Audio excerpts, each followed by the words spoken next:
Elaine Park was a creative and uninhibited spiritual woman in La Crescenta, California. Her deeply ingrained passion for acting and an imagination suited for personal expression were cut short by an unexplainable, unsolved disappearance in January of 2017, leaving all who knew her across her Los Angeles neighborhood and the entirety of Southern California at large, grasping for answers in a sea of evidence that drowned us all in doubt. In the hope of providing more substantial reasoning built upon observable evidence and situational analysis, this is an examination of Elaine Park's disappearance and the deeply disturbing pattern of mysterious happenings all around the shores of Malibu. Elaine Park was born on September 24, 1996 to parents Ray and Susan Park in Los Angeles, California. She was an only child for a short while until her younger brother, Dustin, was born a few years later. At an early age, Elaine showed a propensity for social activities and exploring her imagination. She loved to perform for her family and made friends with just about anyone. She was a social butterfly at school and always seemed to be in the mood to create. As Elaine neared her preteen years, however, he was met with an all-too-common occurrence for children around the world. Her parents informed her that they would be filing for divorce and her father, Ray, would be moving out. The news hits Elaine hard. Being the age she was, the fracturing of her family brought a melancholy mood upon her. She would later say the situation resulted in bouts of depression, however it didn't completely debilitate her, and as she reached high school, Elaine found various outlets to help express her emotion. One of her favorite activities was dance and cheer. She was on the cheerleading squad at her local high school, Crescenta Valley High in La Crescenta, California, the neighborhood she lived in with her mother and brother. With the cheer squad, Elaine eventually made cheer squad champion while helping her fellow cheerleaders and upcoming underclassmen fit within the team. Besides cheer, Elaine also enrolled at CVHS's theater program, falling in love with all things plays and musicals. When she wasn't cheering at football games or performing on stage, Elaine was dancing in her free time, a huge fan of hip-hop, rap, and R&B. In fact, her passion for music grew so much she got into singing as well, sometimes writing lyrics for songs she thought up, even going as far to record a few raps upon reaching adulthood. After graduating high school, Elaine couldn't quite set her mind on what she wanted to do for a career. Her interests bounced around so many artistic endeavors beyond just music and dance. She grew especially fond of acting and submitted headshots and acting reels to casting agencies, always keeping an eye open for background acting gigs and bit parts in Hollywood, only a 30-minute drive from her home. These dreams of acting materialized with roles in movies such as Role Models and Crazy Stupid Love. Regardless of the position, Elaine was putting her heart into everything she did. When she wasn't acting, she was busy sketching tattoo designs or practicing new makeup techniques or coming up with new and unique fashion ideas. Fashion slowly became one of Elaine's truest loves.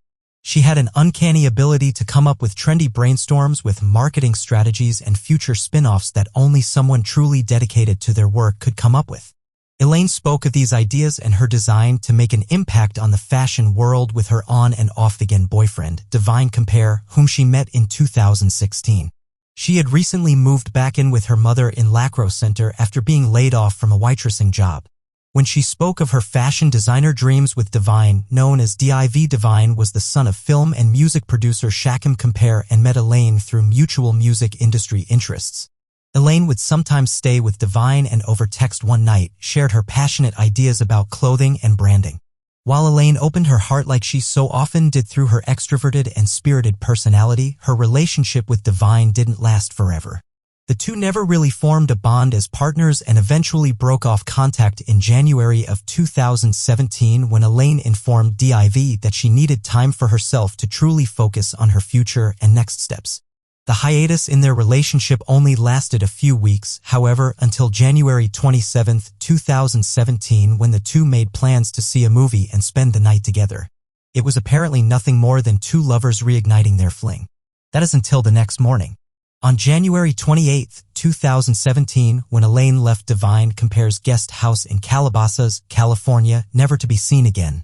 Elaine Park's story and the circumstances around her disappearance require a deeper look into her past, dating back to about a year and a half before she went missing. This exercise involves the topic of sexual assault and viewer discretion is advised. We'll now review the timeline of events leading to Elaine's disappearance. On July 27, 2015, Elaine Park attends a concert with a few friends at the Orange County Observatory in Santa Ana, California, featuring artists such as Father and Playboi Carti. Later that night, Elaine is invited backstage by one of the artist's touring managers. She ventures back there with her friends, but her friends don't stay long after feeling uncomfortable. Elaine wants to stay and whilst backstage consumes both Xanax and alcohol.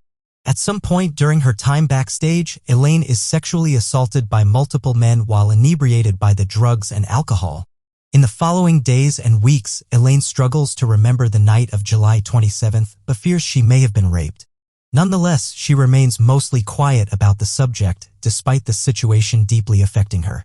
Flash forward almost a year later to July of 2016, and Elaine endures a car accident that leaves her with scratches on her hand when she helps to get the people in the second vehicle free. Her friend Sadie, who was driving, also walks away mostly unharmed. Over the remainder of summer 2016, Elaine and her mother, Susan, engage in a few fights regarding an insurance claim settlement from her very minor injuries. Elaine begins seeing a chiropractor against her own desires and the mother and daughter's relationship fractures. In November of 2016, Elaine meets Devine Compare, the son of entertainment producer Shakim Compare. On Tuesday the 8th, Elaine and Devine get together and begin what would transform into an on-again, off-again relationship. Throughout the rest of the month, Elaine and Div hang out frequently, often smoking weed with their friends and discussing their daily lives over text. They talk about going to a concert together and Divine's car breaking down in a text conversation now available to the public. Elaine's fortune changes for the worst when the calendar flips to December 2016. She moves back in with her mother in Lacrosse Center after living with her friend Daisy. Elaine is also fired from her waitressing job, while dropping out of classes at Pierce College simultaneously. On December 1st, Elaine opens up to Divine over text about a fashion design and marketing plan she was brewing. It is one of the many moments Elaine displays her creative soul and the promise she had in her artistic endeavors. Within the next couple of weeks, Elaine encounters further arguments with her mother about money and petty cash. At the same time, Elaine's birth father, Ray, completes his final child support payment to Susan.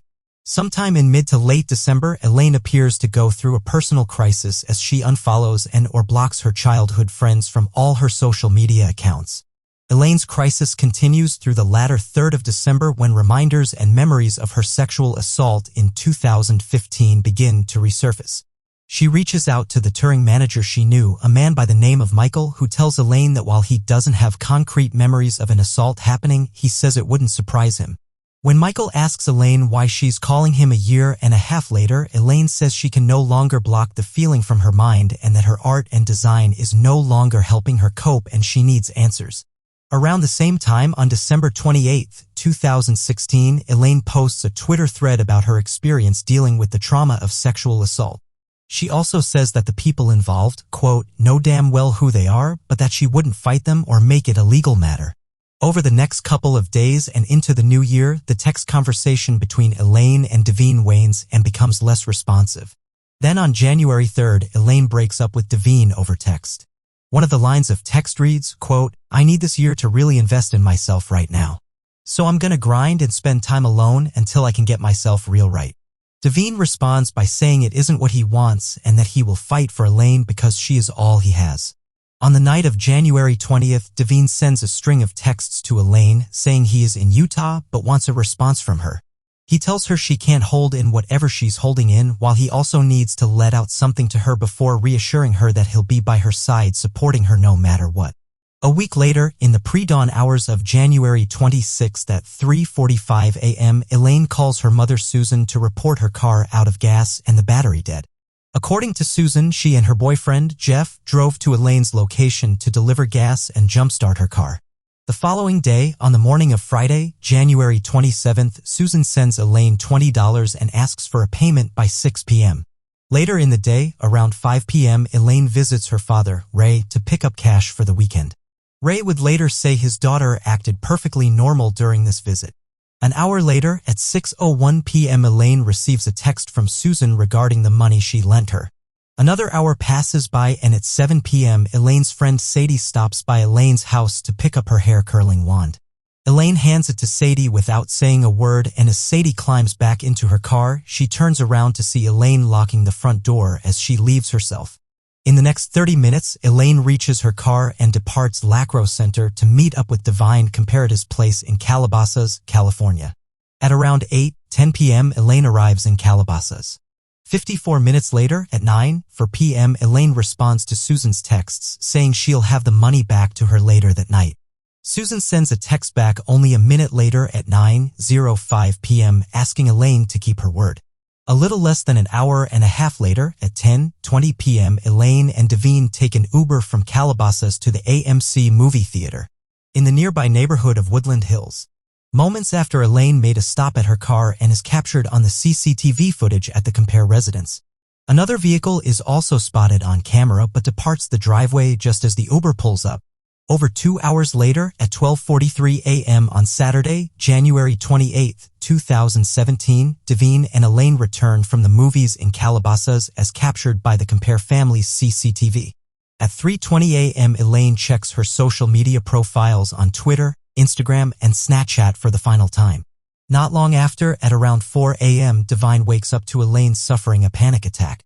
He would later describe her as shaky and distressed, singing to herself but not speaking. Closer to sunrise, despite many pleas from Divine, who believes Elaine is not in a proper state of mind to drive, she dresses quickly and departs, not saying a word to Divine. At exactly 6:04:53 a.m., Elaine is captured by CCTV cameras walking out of Divine's guest house through the parking area and to her car. A couple of minutes pass by and at 6:07 a.m., Elaine pulls away from the Compare family's driveway and through the gates of the community where a camera picks up Elaine's license plate. This is the last confirmed sighting of Elaine Park. At 6:28 a.m., Elaine's location is shared with Divine via their Apple iMessage app, while her Facebook Find My Friend activity is initiated simultaneously. It's unknown whether or not this is manually set by Elaine or just an automatic update. Divine does not respond to the iMessage notice. 45 minutes later, at 7:13 a.m., new cookies appear on Elaine's iPhone for the Pandora Music app. Over an hour passes, and by 8:51 a.m., 3 times demanding the money she owes her. Soon after, at 9:28 a.m., Elaine's Pandora app sends an automated message asking if she's still listening to music. Between 10:13 and 10:15 a.m., Divine attempts to call Elaine 3 times, but none of the calls connect through. At 10:50 a.m., Susan Park calls her boyfriend Jeff, followed by a since-deleted text at 12:04. An hour later, at 1:10 p.m., Elaine's friend Sadie texts her, asking what she's doing today, but receives no response. Between 1:33 and 1:34 p.m., Divine tries calling Elaine 2 more times, still unsuccessfully. At around the same time, between 1:36 and 1:42 p.m., Susan attempts to reach her daughter 3 times by phone, but she can't get through. 2 hours later, at 3:42 p.m., the last ping to originate from Elaine's phone hits a cell tower in Malibu, California. Later that night, 2 ticks before midnight, Susan calls the Crescenta Valley Sheriff's Office to report Elaine missing. They ask if Elaine has ever run away from home before, and Susan says yes. Susan later claims the sheriff's office recommended she wait 1 more day as Elaine would most likely be voluntarily missing. The following day, on Sunday, January 29th, Susan expresses a desire to her boyfriend, Jeff, to officially file the missing persons, believing that Elaine would have paid her back by now had she been okay. At 9:40 a.m. on Monday, January 30th, Susan reaches out to Elaine's friend Sadie, saying she is worried and that Elaine's makeup is gone, along with a blue traveling bag she may have taken to Divina's. Finally, Susan calls the same sheriff's station as well as Glendale Police Department at 11:48 a.m. to report Elaine missing. An officer arrives at Susan's La Crosse Center residence that afternoon at 4:25 p.m., where he calls Elaine's father to ask if he knew anything. This is the first time Ray hears of his daughter's disappearance and says he hasn't seen or heard from Elaine since her visit on Friday the 27th. 2 days later, on February 2nd, Susan and Jeff visit Divine's parents. They have no idea where Elaine is, and Susan departs, only to visit the Lost Hills Sheriff Department to request a ping on Elaine's phone. The station is able to locate a ping from Coral Canyon Road cell tower in Malibu. Later that day, Elaine's car is discovered on the 26,000 block of Coral Canyon Road on the Pacific Coast Highway in Malibu, California, a 30-minute drive from where she was last seen. The vehicle's doors are unlocked and the key is in the ignition, with the electric turned on, not the engine. Inside the car are her belongings. Her black backpack with a laptop inside in the passenger seat, her cell phone, the blue travel bag with toiletries, and about $30. All in plain sight. The car is taken in for analysis and no signs of foul play or break-ins are discovered. The car is in fine condition outside of the battery being dead. A month passes by and no leads are uncovered. On March 2nd, Elaine's Facebook is logged into for the first time and all of her history is deleted. 10 days later, on March 10th, a massive search goes underway in Calabasas to find Elaine, but the search efforts turn up empty. 11 days later, on March 21st, and the settlement in Elaine's car accident lawsuit is finalized, with her name being signed on the document and $5,000 awarded to the estates of Elaine Park. 45 days later, on May 6, 2017, a cadaver dog search is initiated at the park residence. They uncover no major clues. Fast forward over 5 years since Elaine's disappearance and law enforcement is no closer to finding Elaine Park than they were back in 2017. Especially after the Compare family and the Park family have been deemed non-suspects by police. Despite a large reward sum being posted, lots of community activism and the work of various investigators and journalists, Elaine's trail has grown cold. The first segment of the CCTV clip shows Elaine walking out of her ex-boyfriend's house, leaving the parking area and supposedly making a stop at her car. However, there is another car with its lights turned on and it turns around through the driveway before leaving the residence, driving away and up the hill in the background. Elaine then returns to the car park area where she approaches the Compare home entry. Before she enters, however, Divine Compare exits himself and follows Elaine back to the driveway. Simultaneously, the Uber they ordered to take them to the cinema drives down the hill toward the house and pulls into the drive. Some viewers claim they can see Elaine and Divine enter two different cars. However, law enforcement have stated they took the same Uber both there and back from the movie theater. The second segment of CCTV footage depicts Elaine and Divine returning from the cinema about 3 hours later. The Uber drops them off and departs as it should, and the couple enters the Compare compound at a normal pace. The third segment of the recording is the most mystifying. At around 6 a.m., Elaine is captured leaving the Compare residence by herself, this time walking at a much more hurried pace. She hops into her car somewhere in the driveway and pulls away from the Calabasas home.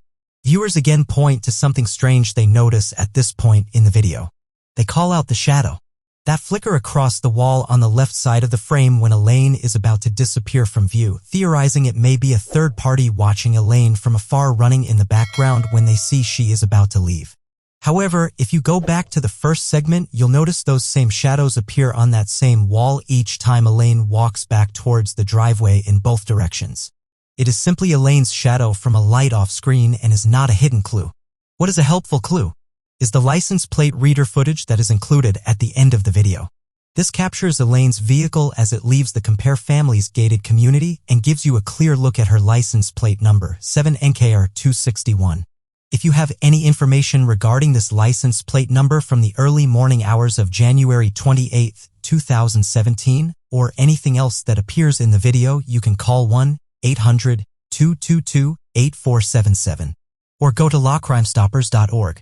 As previously stated, the following section involves the topic and discussions of sexual assault and viewer discretion is advised. The first theory many people jump to when they hear Elaine's story is that her boyfriend, Divine Compa, had something to do with her disappearance.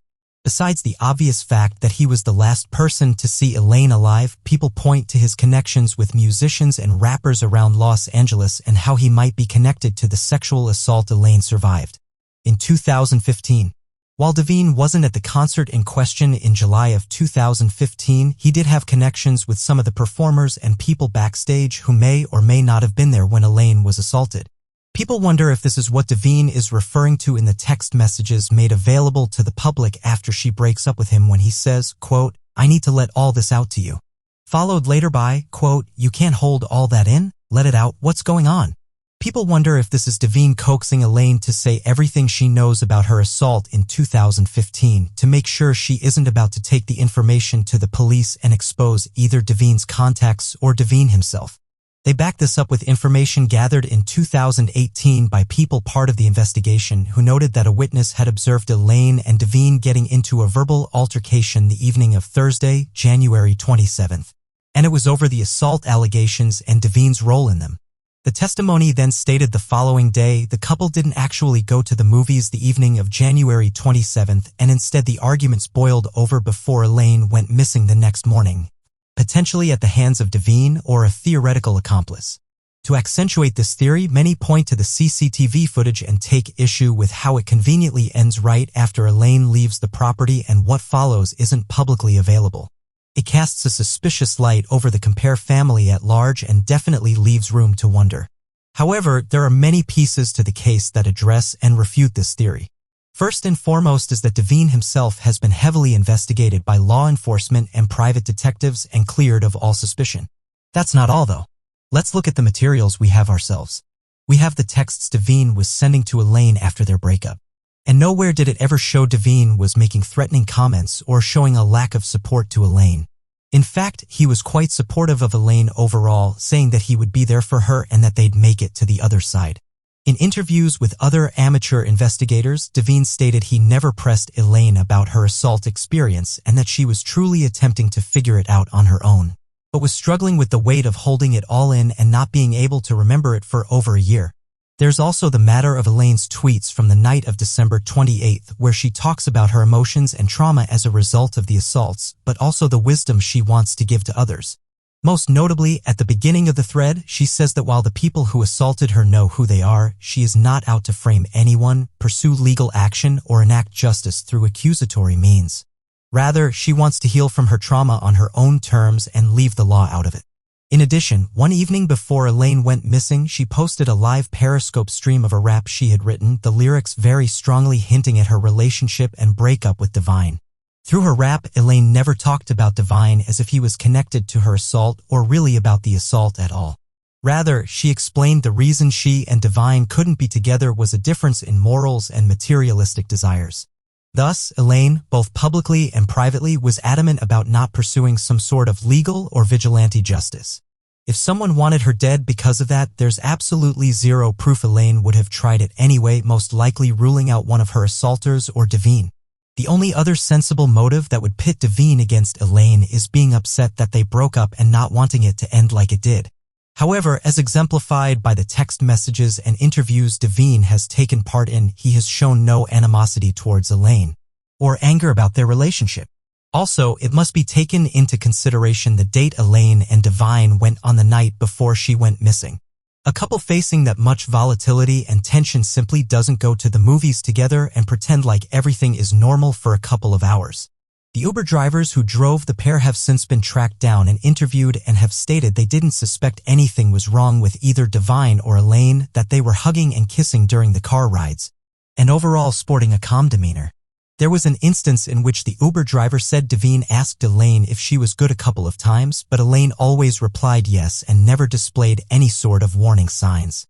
While the CCTV footage is distressing and adds suspicion to the Compare family, there simply isn't a shred of physical proof or sensible motive that connects them to foul play in the case. So if there are holes in the theory that Devine had something to do with it, what about other love interests or ex-boyfriends in Elaine's life? There was one man from Elaine's past that caught the attention of law enforcement, an underground rapper by the stage name of Lolo.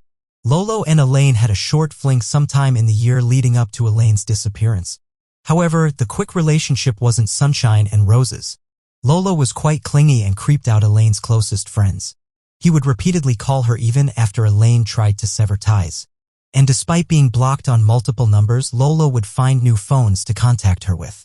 In addition, there were times Lolo would angrily text Elaine, saying things like he wanted to fight her for not responding, and that, quote, people were gonna die. Most glaring of all was an incident in 2016 in which Elaine and Lolo were pulled over and the car was searched by police. Authorities found an unauthorized firearm in Lolo's backpack, a firearm Elaine had no knowledge of. Elaine was set to testify at Lolo's court hearing on the matter mere weeks after she went missing, and some wonder if Lolo was involved to prevent her testimony from entering evidence. Not only that, but Lolo was released from jail pre-trial just 2 days before Elaine disappeared in Venice Beach, just a quick drive south on the Pacific Coast Highway from where Elaine's car was discovered in Malibu. Could he have left imprisonment and done something to Elaine to protect himself from his firearm charge? There are 2 things that suggest this isn't the case. First, Elaine's testimony wouldn't alter the outcome of Lolo's charges. Elaine didn't know he had the gun and therefore couldn't give any sort of insight into when or how he obtained it. So had she just told the truth, which is what her friends told her to do, she would have explained her perspective and been dismissed without altering the ruling. Second, Lolo was eventually tracked down by both law enforcement and private investigators. The PIs were the ones to first alert Lolo of Elaine's disappearance, and his reaction was one of genuine concern. He stated that he had stopped attempting to contact Elaine after his arrest and her continued pleas for space, but still thought about her every day. While it definitely appears he had an unhealthy obsession with Elaine, Lolo fully cooperated with the PIs and later the authorities, consistently making offers to help look for Elaine and provide as much assistance as he could. Without a true motive and taking into consideration his behavior after the disappearance, the theory of his involvement is highly unlikely. Recently, one theory has caught fire amongst many across the internet. One suggesting that Susan Park is herself responsible for her daughter's disappearance. Like all missing person cases, the parents are usually the first to have fingers pointed at them, both by police and passerby. And it makes sense to some degree. They are usually the closest to the victim and some of the last people to make contact with them. In the case of Susan, her portrayal in certain media regarding Elaine's disappearance has caught many by surprise and led to a larger network of people who want to jump on the coincidences and misrepresentations of her actions.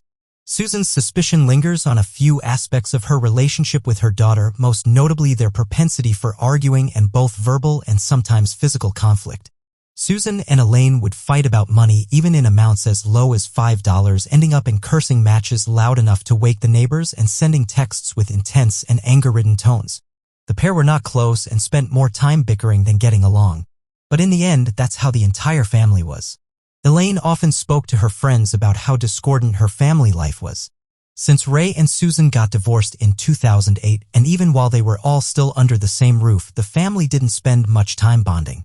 And the blame for who caused the divorce was thrown around even onto Elaine. There was very little love and nurturing once Elaine and her brother entered their preteen and teenage years. And the connection that a lot of families have with one another simply didn't exist. Susan will admit much the same.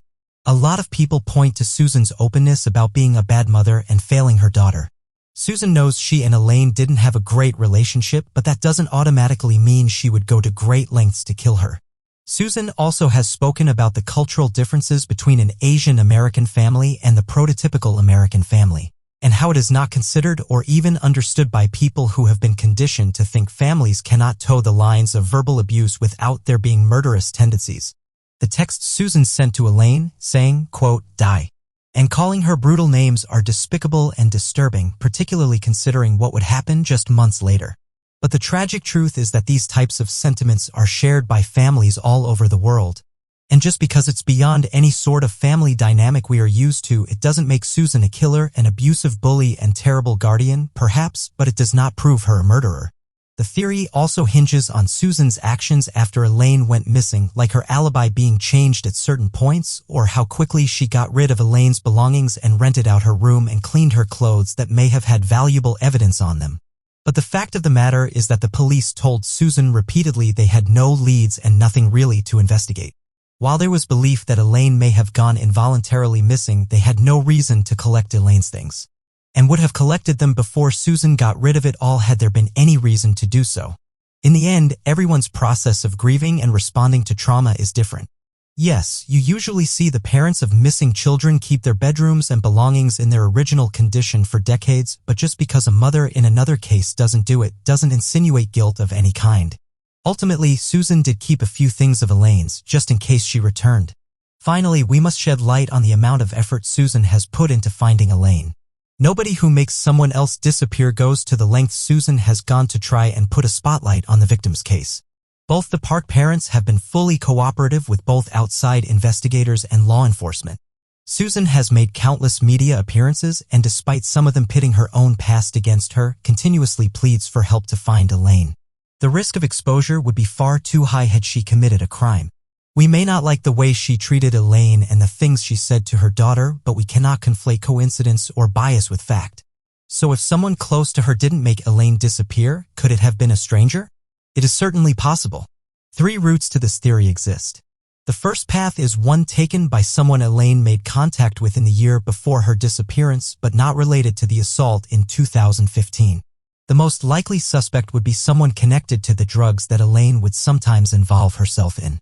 It's a known fact via the text messages between her and Devine that Elaine frequently smoked weed and purchased weed and other weed-related paraphernalia around Los Angeles. While weed was legalized in California the same month, Elaine and Devine started hanging out. In November of 2016, studies have shown that 80 to 90% of cannabis purchasing went through underground channels despite this. Cannabis wasn't the only drug Elaine had connections to either. While she wasn't a dealer herself, nor did she frequently consume such drugs, it was known that Elaine had contacts for dealers with substances such as Xanax and codeine. While drug dealing isn't always hand in hand with other violence or criminal activity, it definitely opens up the pool of suspicious people Elaine may have interacted with. The second path to the outsider theory is simply someone Elaine ran into the morning she left Devine's house. We know that Elaine loves to drive, her Devine's own words. He spoke about how that was her way to decompress and wind down, and maybe that's why she left so quickly on the 28th, to get out of the panic spiral and go for a drive. We also know that a little while after her car was spotted leaving the gated community in Calabasas, her location was shared with Devine and she started listening to music on Pandora. Both natural occurrences had she planned to be driving for a bit. This is where the theory truly becomes a theory. It would make sense that maybe along the way, Elaine wanted to drive along the Pacific Coast Highway overlooking the ocean and grew tired. After a sleepless night, only to park her car by Coral Canyon for a nap. This is where it was found 4 days later. So if she did stop to rest, maybe someone stopped by and pretended they needed help or simply kidnapped her when no one was looking.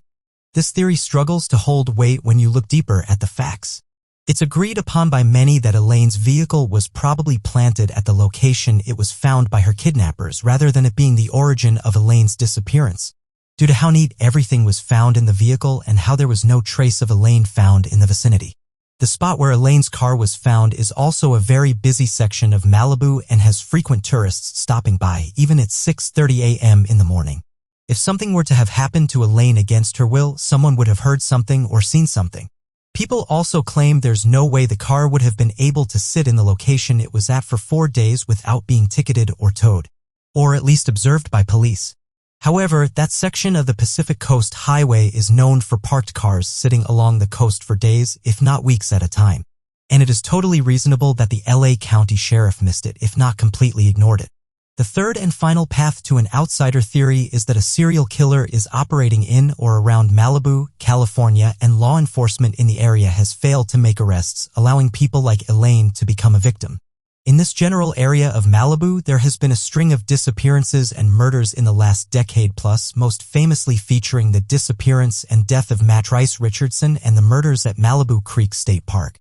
The latter crimes were covered up by the Lost Hills Sheriff's Station, which had a long history of scandals and similar legal issues, including releasing Matrice in the middle of the night, instead of holding her until her family was able to pick her up the next day. As reported on by CC Woods of the local Malibu, she has also shed light on this case while helping to advocate for Elaine Park and believes there may be more to the disappearances. It is possible Elaine pulled over on the PCH, left her stuff in her car, hiked the hills in Malibu until she went too far and ended up in the wrong hands. It is a little far-fetched, but still a potential explanation. The final theory put forth in Elaine's case is suicide. Some of the precursors are there. Elaine was suffering from a mental health break due to the trauma of her assault and displaying signs of reclusiveness from her friends, whom she had been slowly blocking on social media. She was also feeling alienated from home, and the constant bickering with her mother regarding the money she owed could have been a breaking point. Combined with the bizarre and hurried morning she had with Devine before she went missing, it is possible Elaine got in her car, drove to the beach, and decided she would try an alternative way to escape the turmoil and trauma. Some say this is highly unlikely, that she wouldn't have left her phone in her car and at least would have taken it with her, but that doesn't mean anything. It's too often we assume that just because the younger generation grew up with phones in their pockets that they are all addicted and cannot go a few minutes without being online. It simply isn't true. A lot of people who are overwhelmed and dealing with anxiety, depression, and panic disorder want nothing to do with what's on their phone and want to be isolated and alone. If Elaine was struggling with social pressures and the constant texts and calls from her mother, it totally makes sense that Elaine would want to leave her phone behind if she was going to de-stress for a while, if not depart for good. Elaine could also have had a bad reaction to drugs she may have taken during the last night she spent with Devine. Devine has said the pair didn't consume drugs or alcohol on the night of the 27th.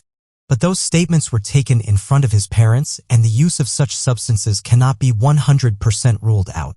Maybe he tried to persuade Elaine from leaving that morning or driving because she was under the influence of something, or she simply smoked too much weed and grew paranoid. This may have led to a lot of guilt, and while Devine should absolutely never hide information like this, Elaine could have been in an altered state, and taking her phone with her wherever she went was simply an afterthought. Again, it's hard to believe Elaine could have disappeared in the area that she did and committed suicide without a body ever appearing.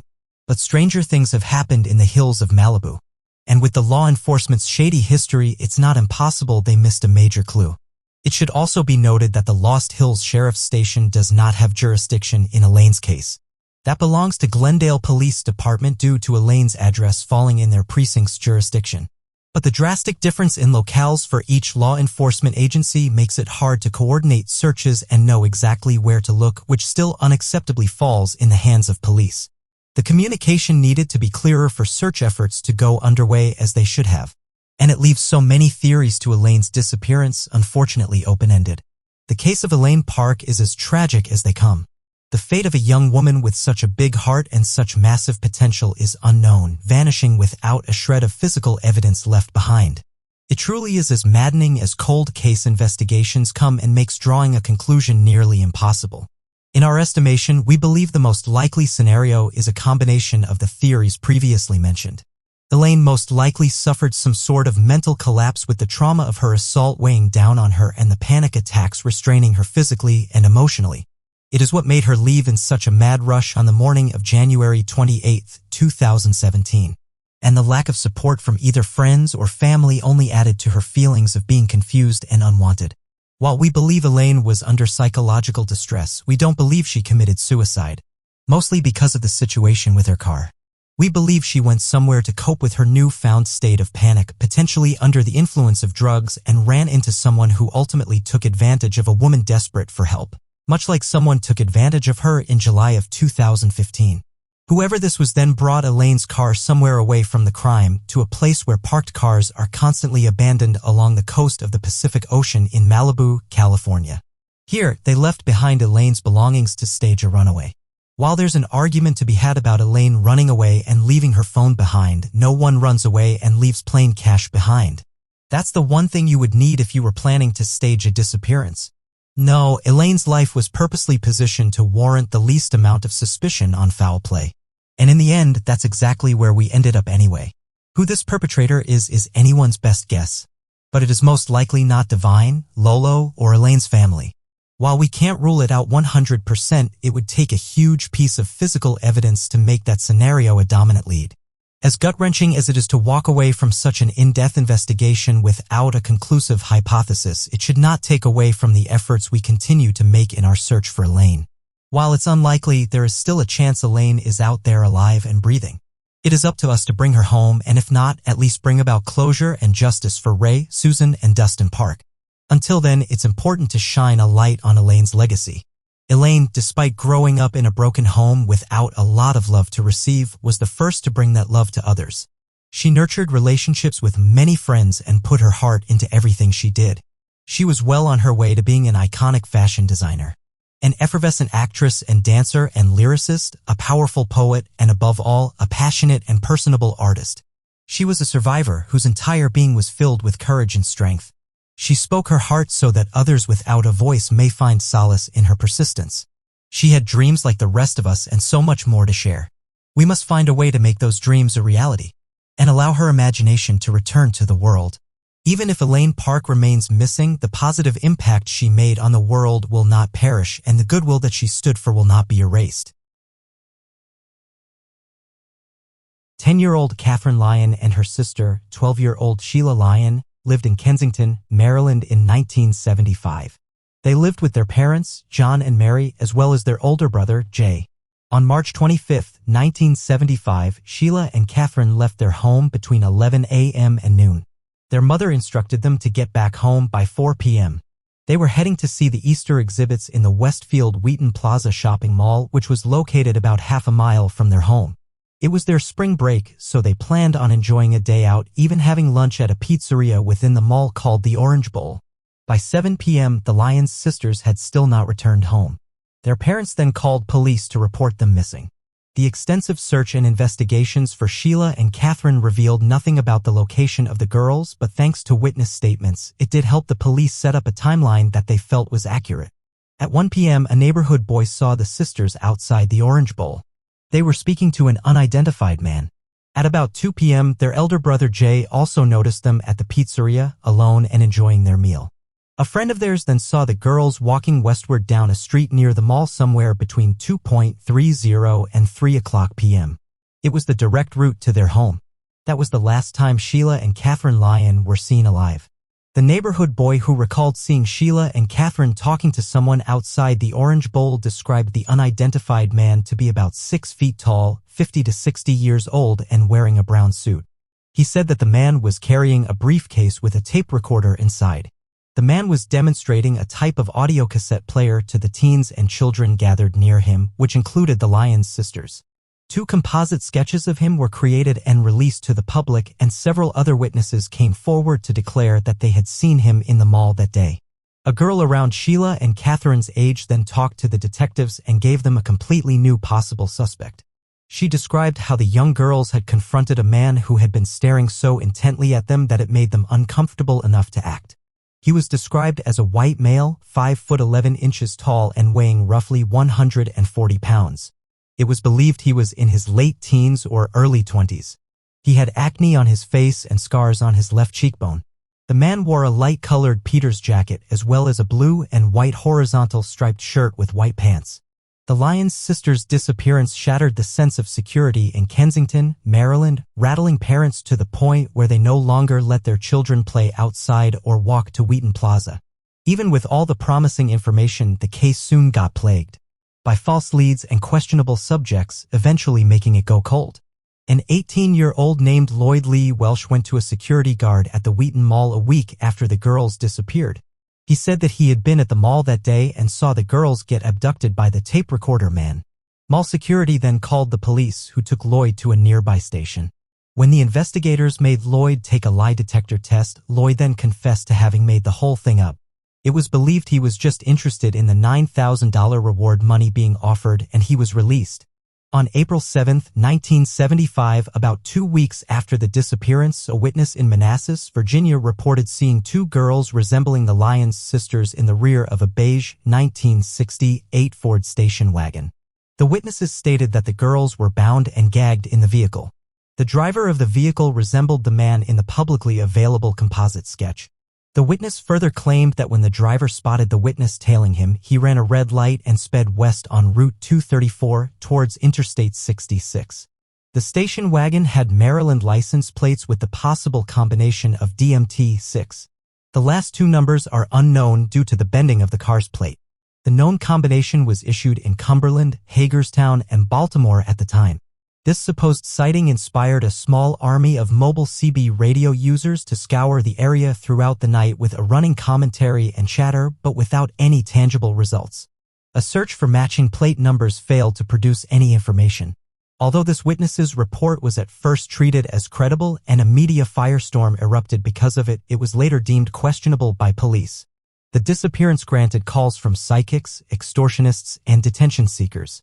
Several phone calls from people claiming to be holding the girls for ransom were made to the Lyon family in the immediate aftermath of their disappearance. One began with an anonymous mail on April 4, 1975, and demanded that John Lyon leave a briefcase with $10,000 inside an Annapolis courthouse restroom.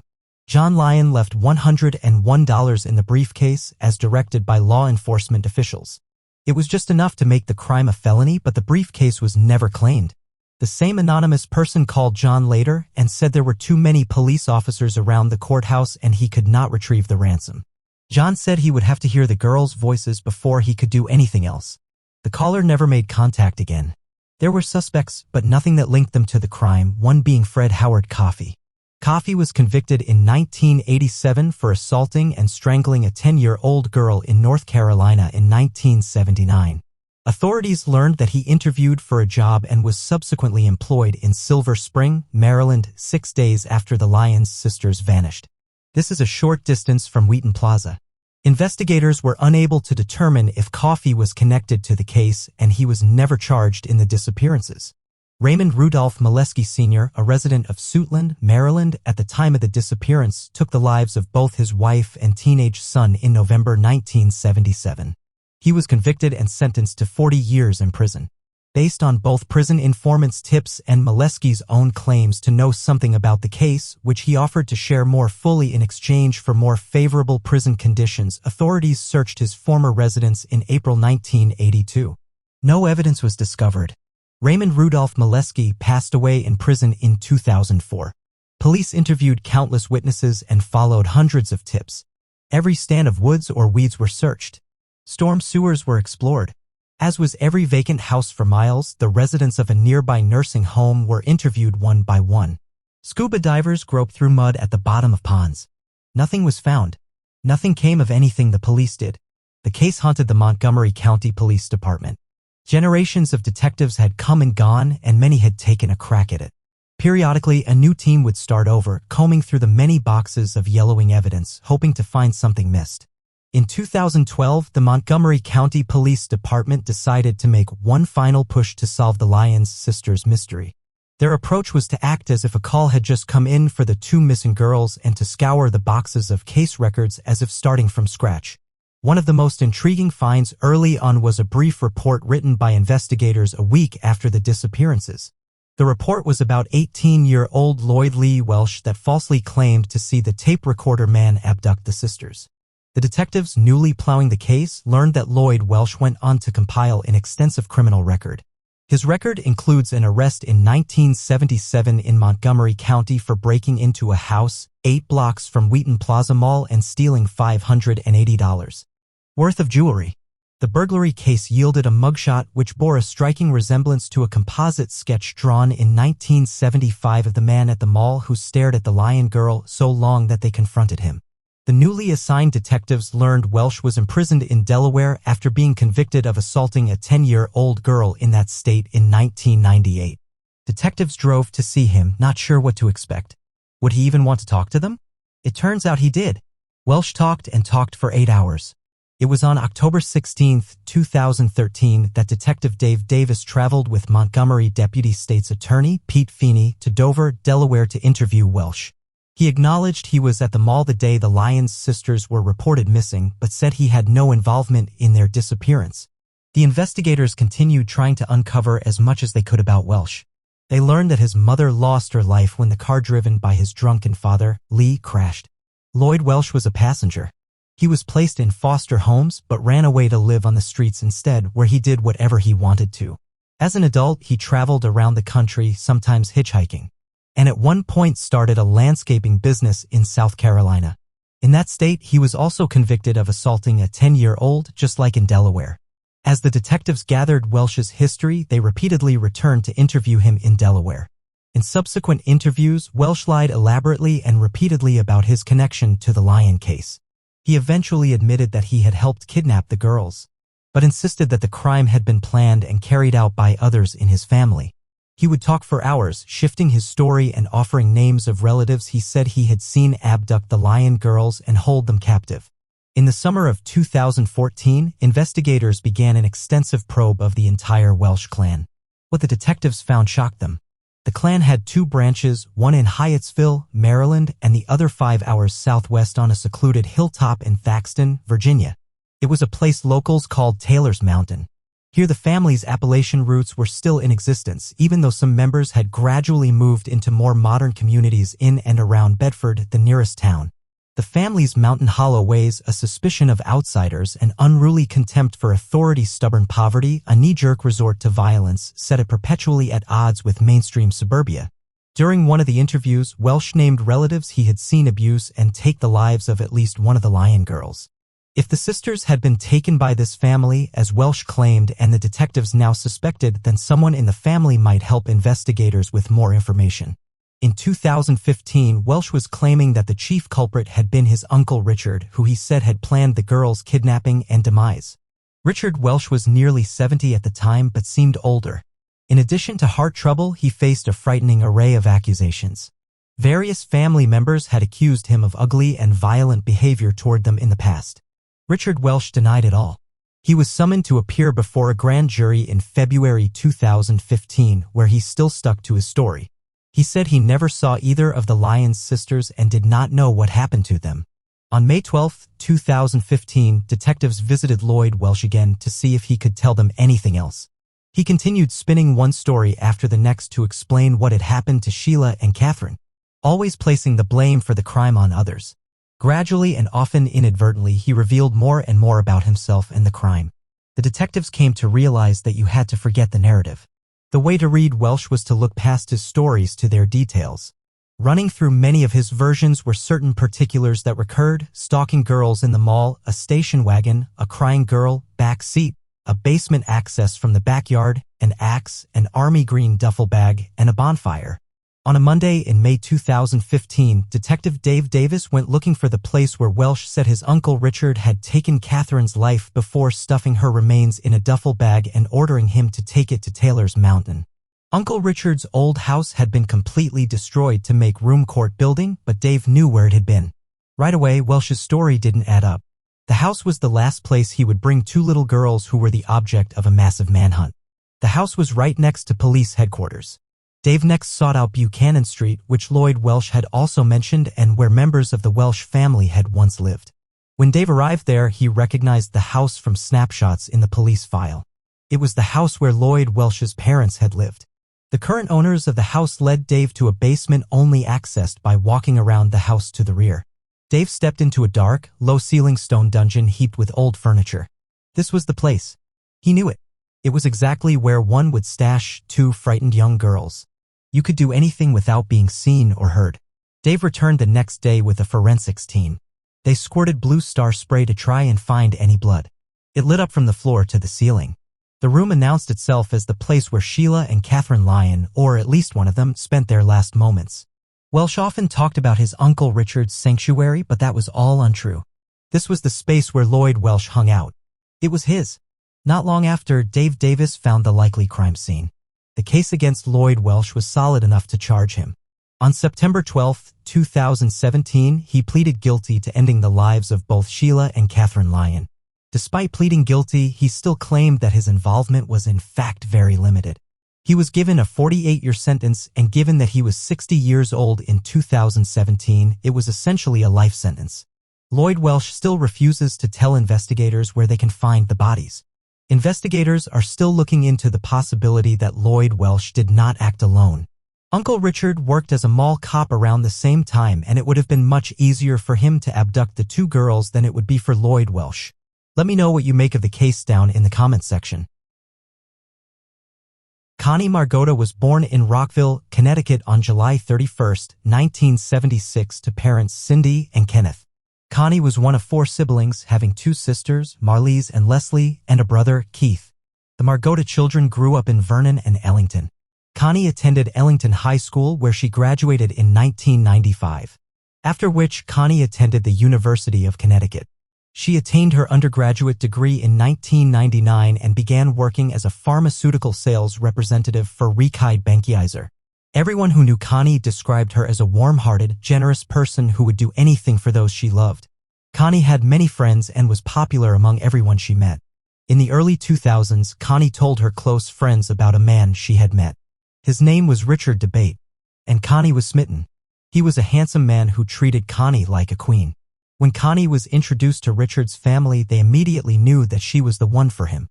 Richard, or Rick as he was known, was born on July 29, 1976 to parents Richard Sr. and Julie DeBate. He grew up in Manchester, Connecticut. and graduated from Manchester High School in 1995. After finishing high school, Rick attended technical school before beginning his career in computer network administration. Ricky and Connie married on July 4, 2003 and had 2 sons, RJ and Connor. Connie was a devoted mother to her boys, and Rick seemed like the perfect husband and family man. The DeBates lived in a beautiful home in Ellington on Birchview Drive. 2 of Connie's closest friends, Peggy and Darlene, lived in the same neighborhood. Their families spent plenty of time together, with Peggy and Darlene often joking about what a doting husband Rick was to Connie. From any outside perspective, life of the DeBates looked picture perfect. They seemed to have it all. In reality, cracks had started to show. December 23, 2015 started like any other day. It was a Wednesday, and everyone in Ellington felt a festive cheer with Christmas just 2 days away. At 8:10 a.m., Rick dropped Connor and RJ off at the nearby bus stop. While he was out, Connie dressed and headed to a spin class at the local YMCA. What happened next is unclear, as Rick has given many differing versions of events. This is what he first told investigators after the incident. Rick dropped off the boys and then returned home to change into his work clothes. Once he was ready, Rick got back into his car at 8:30 a.m. and set off on the 40-minute drive to work. He wasn't on the road for long until he realized his laptop was still at home. Rick couldn't work without it, so he went onto his cell phone and emailed his supervisor that he would be late. As Rick looked at his phone, he happened to see a security alert about a silent alarm that had been triggered at his home. He mentioned this in the email as well. Rick headed back home and cautiously went inside. Rick heard a noise coming from upstairs, and upon further investigation, it sounded like someone was in their main bedroom. The door was partially open, and when Rick looked inside, he was confronted by a masked intruder. It was a large-framed man standing roughly 6 foot 2 inches tall, wearing a dark green camouflaged outfit and mask. The intruder pulled out a knife and told Rick something along the lines of, "Give me your money, your wallet, and your pins, and if you don't, I'm gonna wait here for your wife and kids." The man had a deep voice which Rick compared to sounding like Vin Diesel. Rick had been with the intruder for less than a minute when he heard the sound of their garage door opening. It was Connie. Her class had been canceled and she was back early. Rick screamed out to her, desperately trying to alert his wife to the danger in their house. The intruder then apparently turned his attention to Connie, and he and Rick were in a race to reach her first. In the struggle, Rick was pushed down the stairs and was briefly disoriented. The intruder managed to get past him and pursue Connie into the basement. Rick was able to pick himself up off the floor and rush to Connie's rescue, but it was too late. As he sped down the stairs, a gunshot rang out. It was so loud that his hearing was affected for several minutes afterward. The intruder turned his focus back on Rick, where he overpowered him by using a certain pressure point that caused him to collapse. The next thing Rick knew, he had been partially tied to a metal folding chair with zip ties. The intruder had grabbed a box cutter from Rick's toolbox and inflicted superficial wounds on Rick's body with it. The intruder next grabbed a blowtorch, which he used to burn random items. He then tried to use the blowtorch on Rick, but Rick was able to use his free hand and grab the blowtorch from the intruder. He aimed it at the man's face and burned him, despite Rick previously saying the man had a mask on. The entire ordeal lasted 5 minutes before Rick scared the man off after the blowtorch incident. Looking at the original timeline, this meant that it would now be no later than 9:05 a.m. Rick only calls the police at 10:21 a.m. State troopers were already on their way, as a call had been automatically placed to them at 10:16 a.m. from the security company regarding an alarm triggered at home. This alert gets sent to authorities immediately. So why did it not get sent after the alert that Rick allegedly saw shortly past 8:30 a.m.? The first to arrive at 7 Birchview Drive was a member of the Ellington, but the storm door was still closed. He knocked with no answer and proceeded inside. He first noticed a light layer of smoke that hung in the air. The basement door was open and droplets of blood led from the basement toward the kitchen. The man followed the trail where he found Rick. Rick was still attached to the folding chair, lying face down on the kitchen floor. Rick told the man that he is still in the house, referring to the intruder. The man quickly called for backup, reporting the crime as a home invasion, and soon a flood of officers were on the scene. They focused on locating the gunman as soon as possible. The investigators started taking note of everything in the house. They took multiple images of Rick on the floor, showing how he had been tied to the metal chair. Curiously, it was only Rick's left hand and left ankle that was zip-tied. She had been shot twice, once in the stomach and in the back of the head. She was pronounced deceased at the scene. This was no longer just a home invasion. Canine units were soon on the scene, hoping they would show investigators which direction the gunman had gone in. But the dogs seemed only to be focused on one person, Rick DeBate. One of the dogs found Rick's wallet on the lawn outside, presumably where the intruder had dropped it while fleeing. Still, the dogs could not follow a scent leading away from the property. Instead, they led their handlers to the ambulance where Rick was being treated for his superficial wounds. From the get-go, investigators saw holes in Rick's story. Rick was taken to Hartford Hospital. This is where he was first questioned about the events that day.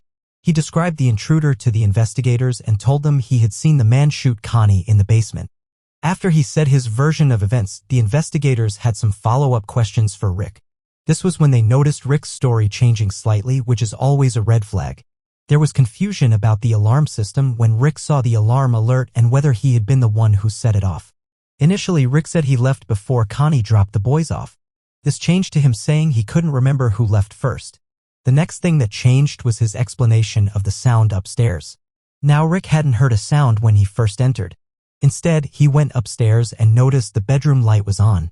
He then came across the intruder rifling through their closet. The next story change involved the staircase. Remember that Rick first said he was pushed down the stairs. Now he was saying he tripped down them. Most important to investigators was the gun story. The gun used to shoot Connie was a .357 Magnum. It was one of Rick's guns that he kept in the house. He first told investigators that he was unsure how the intruder got the gun from Connie. Now he said he saw Connie and the man wrestling for the gun. Pulled it from Connie and he then shot her.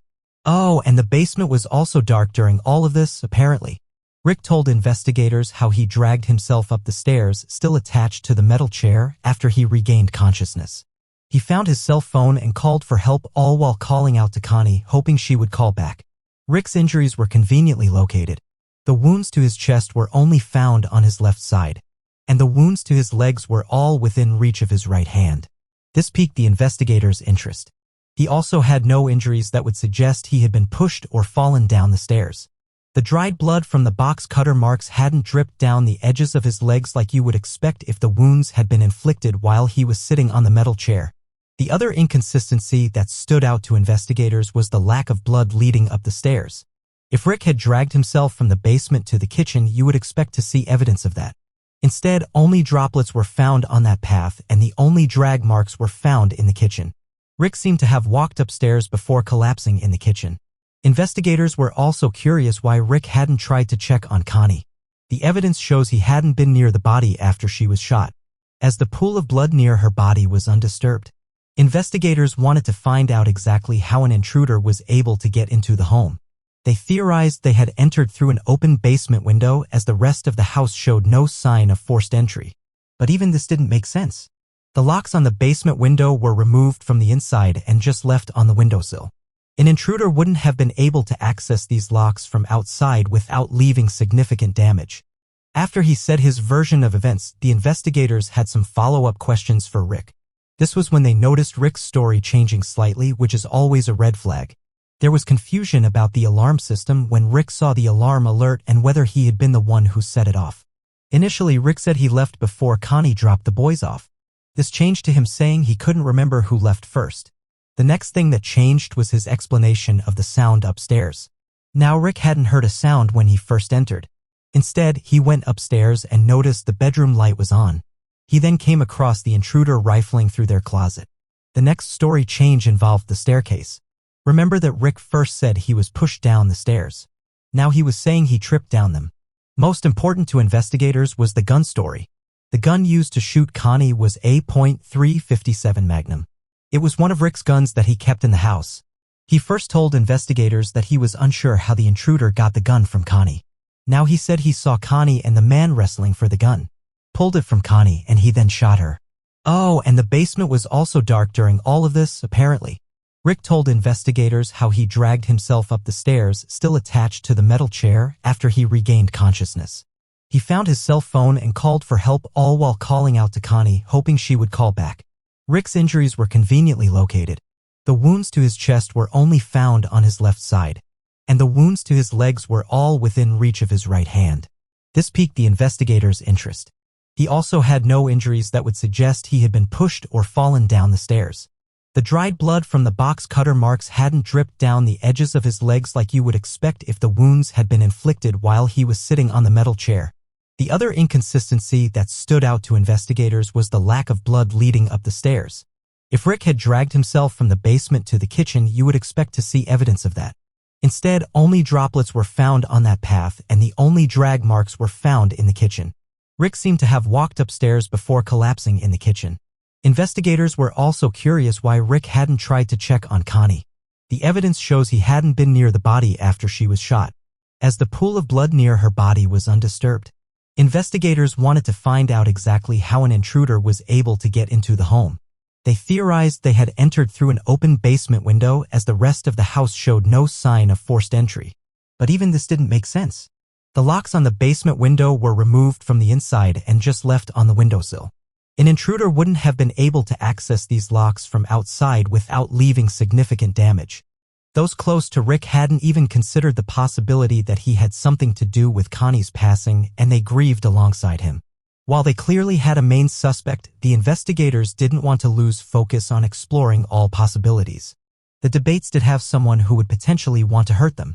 They had been involved in a long-standing legal battle with a contractor who worked on the house. Connie and Rick sued the man in small claims court after multiple problems with the contractor's work, and Connie had even expressed concern about her safety. The man was difficult to deal with, and Connie's car had even been vandalized twice in 2015. She believed the contractor was behind it. After these incidents, the debates installed their security system and purchased guns. The contractor even came up multiple times when friends of Connie and Rick were questioned after her passing. But this lead fell flat after the contractor was found to have an airtight alibi on the day of the crime, and he didn't at all match Rick's description of the intruder. While no one other than law enforcement suspected Rick was involved in Connie's demise, many people noted odd behavior from him. He didn't seem to be grieving how you would expect. Not long after the incident, Rick placed a message on the neighborhood group asking everyone where they liked to get takeout food.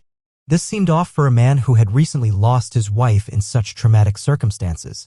As investigators peeled back the layers of the debate's lives, they uncovered some glaring financial issues. Money was going out faster than was coming in, and Connie felt like all the responsibilities were resting on her shoulders. She told her close friend she was thinking about separating from Rick, and even had a file on her notes app titled, "Why I Want to Divorce." The reasons ranged from Rick's lying to his poor treatment of her and not being a good father to the boys and focusing only on himself. Money is often a motive in cases like these, and in mid-January 2016, investigators found out about 2 life insurance policies for Connie and Rick. Each policy was for the hefty sum of $475,000.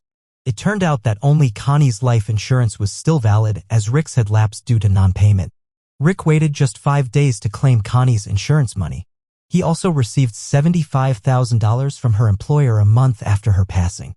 Over the next year, investigators slowly built their case against Rick Debate. They executed multiple search warrants looking into both Rick and Connie's phone records, financial statements, communications with outside parties, security system data, and most importantly, Connie's Fitbit. Connie's Fitbit showed she had first been active at 7:52 a.m. on the morning of December 23rd. This was followed by an extended period of inactivity consistent with Connie driving to the YMCA, the search warrant stated. We know Connie arrived at the YMCA as she was spotted on surveillance cameras. Then her Fitbit again registered another 10 minutes of inactivity when Connie was driving back home. She was back at the house at around 9:20 a.m. From 9:37 a.m. to 9:43 a.m. she was stationary. Investigators believe Connie was just resting during this time. The next 20 minutes saw Connie moving around like normal. During this time, Connie posted videos from her phone to Facebook with an IP address linked to her house. The last time Connie's Fitbit picked up any movement from her was at 10:05 a.m. So why was this so significant? This information provided concrete evidence that Connie's life was not taken at the time that Rick stated it had been. Connie was alive and moving until 10:05 a.m., an hour after Rick said he had witnessed the intruder take her life. Once they felt like they had enough evidence to convict Rick Debate, authorities arrested him on April 14, 2017. He was charged with taking Connie's life, evidence tampering, and giving false statements to investigators. Rick pleaded not guilty to the charges. The police had a 50-page affidavit that included the Fitbit information, Rick's contradictions, and his affair with Sarah. The news of Rick's arrest rocked the close-knit community of Ellington. No one had given a thought to him being responsible. Even Connie's close friends, who she had spoken with about her marriage issues, thought many people go through difficulties without it ending like this. His bail was set at $1 million, which he posted immediately. Despite the mountain of evidence, it was a while before the case was actually taken to trial. It had been postponed twice before it kicked off on April 5, 2022. From his arrest to his trial, Connie's case received a lot of media attention. It became known as a case that was solved by a fidget, which Connie's family didn't approve of. They felt that it took the focus off of Connie to get a catchy headline. While it seemed like the prosecution had a clear-cut case, the defense was able to bring forward some damning information. Unidentified DNA had been found in the home in 6 separate places. This DNA coincides with Rick's story about the intruder starting off in their closet, moving down the stairs, and ending in the basement. The other evidence that the defense used was the gunshot residue found on Rick. The amount found on him was insignificant. You would expect there to be much more had he been the one to pull the trigger. The prosecution was able to counter this by explaining that the test had been administered hours after the trigger was pulled, meaning his hands could have easily been wiped or washed during that time. The prosecution stated a clear motive from the get-go. Rick's life was falling apart around him, with Sarah's pregnancy and Connie thinking about leaving him. The pressure is mounting, the baby is coming, and the defendant's worst fears are going to be realized. Following the 5-week trial on May 10, 2022, the jury deliberated for 3 hours before reaching a verdict. Richard DeBate was guilty of all charges. Connie and her family finally got justice after 6.5 long years. Judge Corinne Klatt handed down a sentence of 65 years in prison. She called the crime a brutal, calculating, and incomprehensible act. Her sentence fell just a year short of the maximum penalty. While his lawyer did signal they will be filing an appeal, it is safe to say Richard will spend his remaining days behind bars. During the trial, Judge Klatt got to know the wonderful woman that Connie was. She was a loving mother, a hard worker, and a best friend to many. As Judge Klatt so beautifully put it, the world is truly a lesser place without Connie in it. Roger Scott Dunn was born on February 10, 1967 in Lubbock, Texas, one of 2 sons born to Jim and Mary Sue Dunn. Everyone referred to him as Scott. Scott was described as a jokester, fun-loving, and as a ladies' man. By 1991, the 24-year-old left the military and settled in Lubbock. He worked at MGM Electronics, where he installed custom sound systems in vehicles. He loved working on cars, and he had even won stereo installation competitions. He also bought, restored, and resold used automobiles on his own. Scott dated Laisha Hamilton. She was a 28-year-old waitress. On the evening of May 13, 1991, Scott attended a party at one of his friends' homes. Out of nowhere, Scott got seriously ill. He couldn't walk or drive home, and slept at his friend's house. The next morning, Laisha came to pick him up so that he could rest in the comfort of his own bed at the apartment they shared at Oakwood Club Apartments at 5818 24th Street. The day after that, on May 15th, Scott was finally feeling well enough to get back to his work. His car was still at his friend's house, so he arranged for his friends to take him to work. He told Laisha about this arrangement. She made him tea and left for work. When his friends arrived at their apartment, Scott didn't answer. Laisha arrived home later and told his friends that he must have left while she was at work. Scott did not come home that night, and for the next 2 days, there was absolutely no sign of him. Laisha then contacted Jim Dunn, Scott's dad, who lived in Pennsylvania, and told them that Scott disappeared. Jim Dunn then contacted the Lubbock Police Department to file a missing persons report. Jim told detectives that it was unusual for Scott to leave his Camaro, nicknamed the Yellow Submarine, and his tools at work. When the police arrived at Laisha and Scott's apartment, Laisha immediately told the police that a piece of carpet was missing from underneath the couch. In Scott's bedroom, the police found that missing piece of carpet. It had been duct taped together with the carpet in the bedroom. A piece of carpet had been removed from the bedroom. Along the seam, the police noticed a rusty-colored stain. It was clear that it was blood. There was another large stain on the padding underneath the carpet in one section. The blood on the padding had seeped down to the concrete below. It also looked like someone had cleaned blood off of the baseboard of the wall. The investigators used luminol to test the room. The room lit up. It was obvious that someone, presumably Scott, had suffered a violent attack. Investigators looked at Scott's life and the people he knew to see if anything stood out to them. Scott had a previous arrest for using illegal substances. At age 23, he was arrested in connection with a Domino's Pizza robbery. The police followed up on this to see if anyone might have had reasons to hurt Scott because of the substances or money. They didn't find anything useful. Looking at Scott's relationship with Laisha, investigators found a lot of oddities. It seemed that Scott wasn't able to commit to Laisha as much as she would have liked. 1 month before Scott's disappearance, Laisha had learned that Scott was engaged to another woman. Investigators saw this as a possible motive. Could Laisha have sought revenge against Scott? Scott's friends told investigators something worrisome about Laisha. A family friend of Scott said that Scott was afraid to break up with Laisha. Laisha's ex-boyfriends warned Scott that she could lather herself up into violent, jealous rages. Laisha continued to contact Jim to talk about the case. Jim taped all of their phone calls. For some reason, Laisha didn't really seem that interested in finding Scott. She often talked about his sports car. She even asked Jim if she could have it. Laisha told Jim that she didn't want the car but needed it. Laisha was clearly getting impatient about having to wait for the car. This was really odd behavior. Investigators learned that Laisha had a criminal record. She had been arrested in New Mexico for embezzlement. Investigators continued looking into the possibility that she was responsible, but then she actually came up with the first suspect. Laisha told Jim that she believed a man named Tim Smith was involved in Scott's disappearance. Tim lived near Scott and Laisha and became infatuated with her. The police went to speak to Tim at his apartment and saw that he was packing up to move. Tim willingly let the police search his apartment. When the police walked back out to the room where Tim was standing, they discovered that Tim had moved a roll of duct tape that was on his bookshelf. Tim claimed he didn't move anything, but the police found it hidden behind some books. The tape was sent in for forensic testing. Using infrared lights to look at different wavelengths and components of the tape, the results were that the tape from Tim's apartment were consistent with the tape used on the carpet in Scott's bedroom. On the side of the tape, triangular green carpet fibers were found, which were the same color as the carpet in Scott's bedroom. Unfortunately, without a body, there wasn't much else investigators could do, and the case went cold. Jim got impatient and set out to find answers himself. He met with a group called the Vidic Society. It's a group of 82 international forensic experts. The group is a members-only group that meets in Philadelphia to try to solve unsolved crimes. Jim met with Richard Walter, a co-founder of the group, to go over the case of his son. Richard immediately confirmed that Scott is not alive anymore.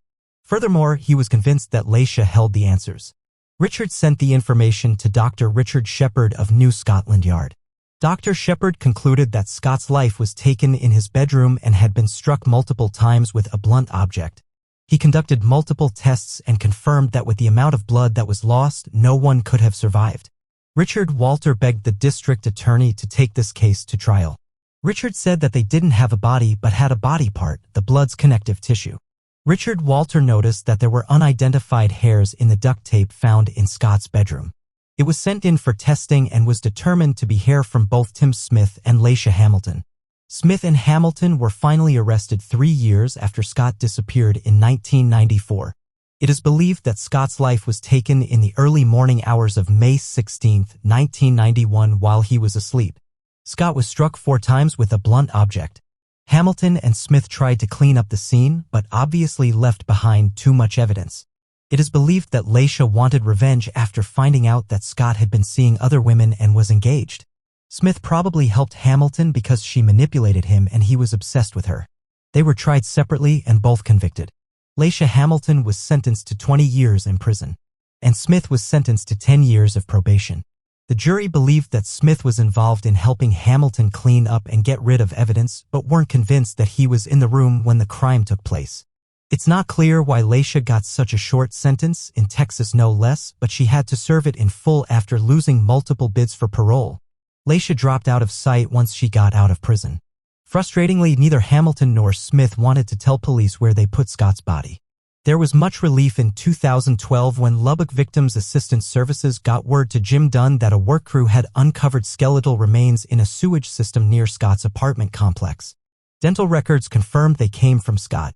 On June 16, 2012, the Dunns buried him in a grave beneath a stone engraved with a likeness of Scott's Camaro.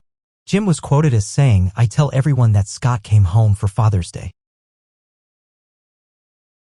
Lisa Ziegert was born in Holyoke, Massachusetts on March 24, 1968, to parents George and Diane. She had 3 siblings, David, Lynn, and Sharon. Lisa and her family moved to Agawam, Massachusetts in 1974. She graduated from Agawam High School in 1986. While in high school, she played tenor saxophone and flute in the concert band. She had also been a drum majorette for the school's marching band for 2 years. Lisa worked for the school newspaper and literary magazine. After school, Lisa became a member of the National Honor Society and the American Field Service. In 1990, Lisa received a degree in elementary education from Westfield State College. Lisa was a communicant of Sacred Heart Church and taught confraternity of Christian doctrine classes there. Lisa loved to draw and often gave pieces of her artwork to her friends and family. She remained close to her family as a young adult and had a close group of friends. She had a boyfriend named Blair. He co-owned a house where many of their friends lived together. Lisa became a teacher's aide in the special education department at Agawam Middle School. It did not pay well, so she had to get extra work. One of those jobs was working as a clerk at Brittany Card and Gift Shop. She also worked at the Perry Lane Camp for 4 summers. It is a summer camp for residents of Agawam. April 15, 1992 started like any other day for 24-year-old Lisa Ziegert. It was just a few days away from Easter. After a long day of teaching special needs students, Lisa hopped in her car and drove over to her night job at Brittany's Card and Gift Shop in Agawam. The 24-year-old with dark curly hair, freckles and blue eyes was scheduled to work until closing time at 9 p.m. Lisa spent most of her shift putting helium into balloons as shoppers filled their carts with gifts and decorations for the upcoming holiday. At around 5:30 p.m., an unexpected visitor walked into the store, Lisa's sister, Lynn. It was a rare chance for the siblings to catch up. They chatted about Lisa's job at the school where she was beloved by students and her future goals. After about half an hour, Lynn left the store and drove home, glad that all seemed well with her sister. The following morning, Lisa's co-worker, Sophia Maynard, showed up as usual to open the shop. When she spotted Lisa's white Chevy Geostorm in the parking lot and saw that the store's open sign was still outside the door, alarm bells started ringing in her head. The front door was unlocked and the lights were on. A radio was playing in the background. Sophia called out Lisa's name but received no reply. She walked up to the cash register and saw that Lisa's car keys and purse were left behind. When Sophia walked into the storeroom to look for her friend, she noticed that the back door was open and several boxes had toppled over. Sophia began to panic. She ran out of the store and across the street to Alvin's sandwich shop. "Something's wrong," she shouted. "Call the cops." There were shoe markings on the back door and a small amount of blood in the storeroom. The police theorized she had been taken out the back entrance and into an alley. 2 doors and a card rack were removed by police and taken as evidence. Interestingly, the cash register was undisturbed. It did not appear to be a robbery. Spend hours scouring the banks and watery depths of the Westfield River on foot and from the sky with a state police helicopter. They could find no trace of Lisa. Lisa had not reported to work at Agawam Middle School, which was unusual enough that the school called her mother. Her family then also started searching for Lisa. A police officer said that he saw that the lights of the shop were still a few hours before Sophia entered the shop. He did not call it in because he had to transport a prisoner. Lisa was last seen when she spoke to the owner of the carpet store next door for about 15 minutes around 7:35 p.m., an hour and a half before her shift ended. They commiserated over the parking problems at the shopping center caused by people using its lot when going to the nearby bowling alley instead of the stores in the center. Before he left, he told Lisa he would not be challenging any drivers because there are a lot of crazy people out there. The last transaction in the shop occurred at 8:20 p.m. Another customer arrived at the store at 9:05 but found it empty. She thought she heard a noise coming from the back of the store but left without investigating it. This meant that Lisa vanished sometime between ringing out the purchase at 8:20 p.m. and when the customer arrived just after 9 p.m. On April 17th, Agawam Police Lieutenant Robert Campbell told the press that the chances of Lisa simply walking away from the store were slim. He announced that the case was considered a kidnapping as their investigation had ruled out any other possibilities. 3 days after Lisa went missing on April 19th, it was Easter Sunday. All 12 churches in Agawam passed out white ribbons for their congregants to wear. It was a sign of hope that Lisa would soon be found and of support for her family at their services that morning. Later that day at around 2 a.m., a man was hiking with his dog along a mud-caked path in the woods 4 miles from the gift shop when he stumbled upon what appeared to be a partially clothed body of a young woman. Based off of the clothing of the body and a charm bracelet on her wrist, the woman was quickly identified as Lisa Ziegert. Lisa had suffered 7 stab wounds around her shoulder and throat, some more than an inch deep, and another knife wound to her upper left leg. Her light blue denim skirt and blood-soaked white blouse were pulled down toward her ankles. The cuts on her hands led detectives to think she had not gone down without a fight. An autopsy would later confirm their hunch that she had been assaulted by a man. Police discovered male DNA and blood all over her clothes and body. After visiting the crime scene, Agawam Police Detective Wayne Macy sped over to the Ziegert house. He feared that if he slowed down at all, he would lose his nerve and leave the difficult task of informing Lisa's family to someone else. He tried to think of the least offensive word he can use to tell them that Lisa was not alive anymore. It turned out he did not have to come up with a euphemism. When Lisa's mother opened the door for him, she already knew based on the fact that he had come to their home. Lisa's funeral took place at Sacred Heart Church. More than 900 people were in attendance. Joseph O'Neill, the owner of Brittany's card and gift shop, made the decision to permanently close the store. He had been considering doing so for some time, but the dismay he felt knowing Lisa had been taken from the store and the grief he felt over his employee's demise finalized his decision. After the crime, fear spread through the town. Young women from Agawam and the surrounding communities signed up for self-defense classes in droves and insisted someone walk them to their cars at night. Within 2 days of the discovery of Lisa's body, more than 300 women had filed permits to carry firearms or mace. Police offered check-ins at businesses that were open late to ensure the safety of the people working there. All 8 members of the Detective Bureau at the Agawam Police Department were put on the case. The FBI provided resources for the investigation, and the Connecticut State Police were brought in because of the proximity of the site where Lisa's body had been found to the state border. Lisa's case was worked on nearly constantly, with investigators working shifts of 18 hours or longer spanning every day of the week. Investigators received many calls from residents with possible leads. One of those leads led them to Gary Scarra. Let me explain what that lead was. It started with Noelle Delorier. She was a 22-year-old nursing student living with her parents in nearby Longmeadow at the time of Lisa's slaying. She was gripped by Lisa's case. Day after day, she sat glued to the TV coverage of the case as police searched for the perpetrator. 9 months later, in January 1993, Noelle was in a patient's house working as a home health aide when a breaking news update shot across the television screen. It was another local case that was unfolding in real time. Reporters were interviewing a man who said his infant son had been abducted. Noelle realized she knew the man. The infant's father was Gary Scarra, whom she had briefly dated while they were students at Longmeadow High School in 1986. A few days after seeing him on the television, Noelle was surprised to pick up the phone and hear Gary's voice on the other end of the line asking her out to dinner. They had not seen each other since high school, but she remembered Gary fondly and agreed to meet him a few days later at Collegian Court. It's a historical restaurant and banquet hall in Chicopee, Massachusetts. During dinner, Gary pulled out his wallet and showed Noelle a photo of his infant son. 1 month later, the mystery of the boy's abduction was solved when police found Gary's son living with his mother across the country in Seattle. What was once a kidnapping case was chalked up to a messy custody dispute. Through her attorney, Gary's wife Joyce McDonald made a startling claim to Agawam detectives. She told them that Gary was responsible for taking Lisa's life. She added that he had an obsession with the case.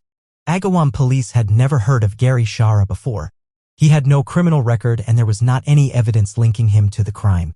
Since the beginning of the investigation, detectives had been flooded with tips from angry former wives and girlfriends who tried to pin the crime on the men who had them wrong.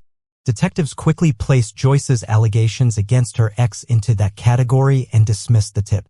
Even her own family did not take Joyce's claims seriously. She had a long history of alcoholism. At least one relative, according to news reports, said she was convinced Joyce was just being a crazy drunk. Weeks and months went by without a prime suspect in the case. When months turned into years and no other similar crimes were committed, residents began to relax.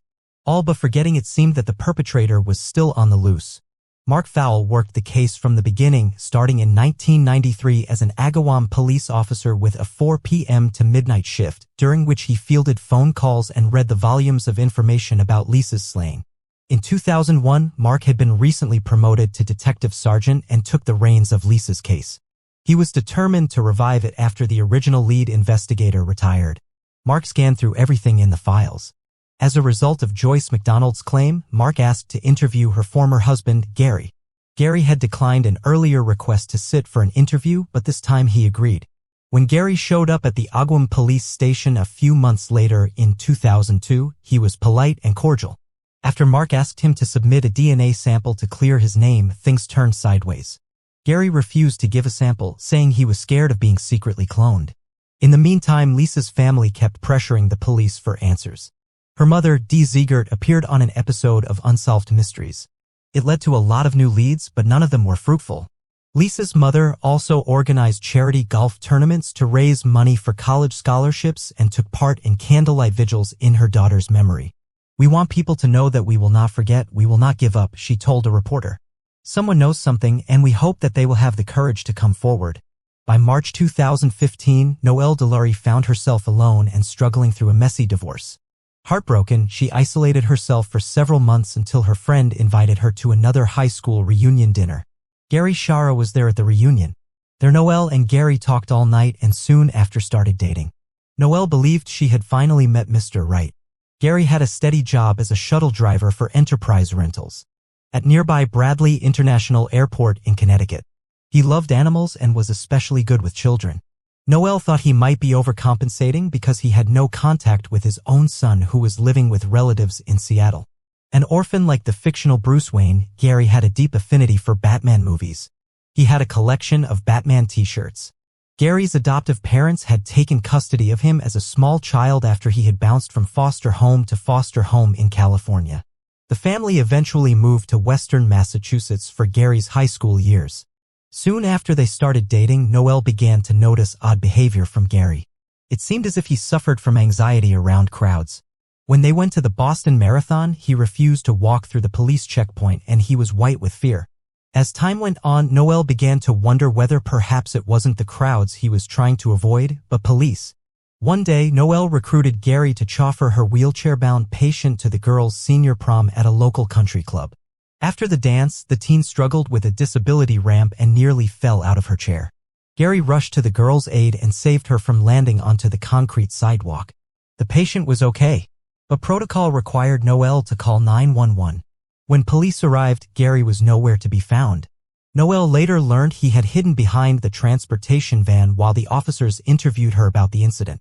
By 2016, police were solving one cold case after another thanks to advancements in DNA evidence. With Lisa's case, that meant they were able to put together a digital composite image of the perpetrator. A man of European extraction with some freckling, dark eyes and black or dark brown hair. District Attorney Anthony Galliuni said all evidence and leads previously developed in this case are now being evaluated in view of this new forensic development. The technology that we have put to use is at the leading edge of the industry. With their mission renewed, State Police Trooper Noah Pack and Detective Sergeant Mark Fowle once again began poring over the stacks of case files.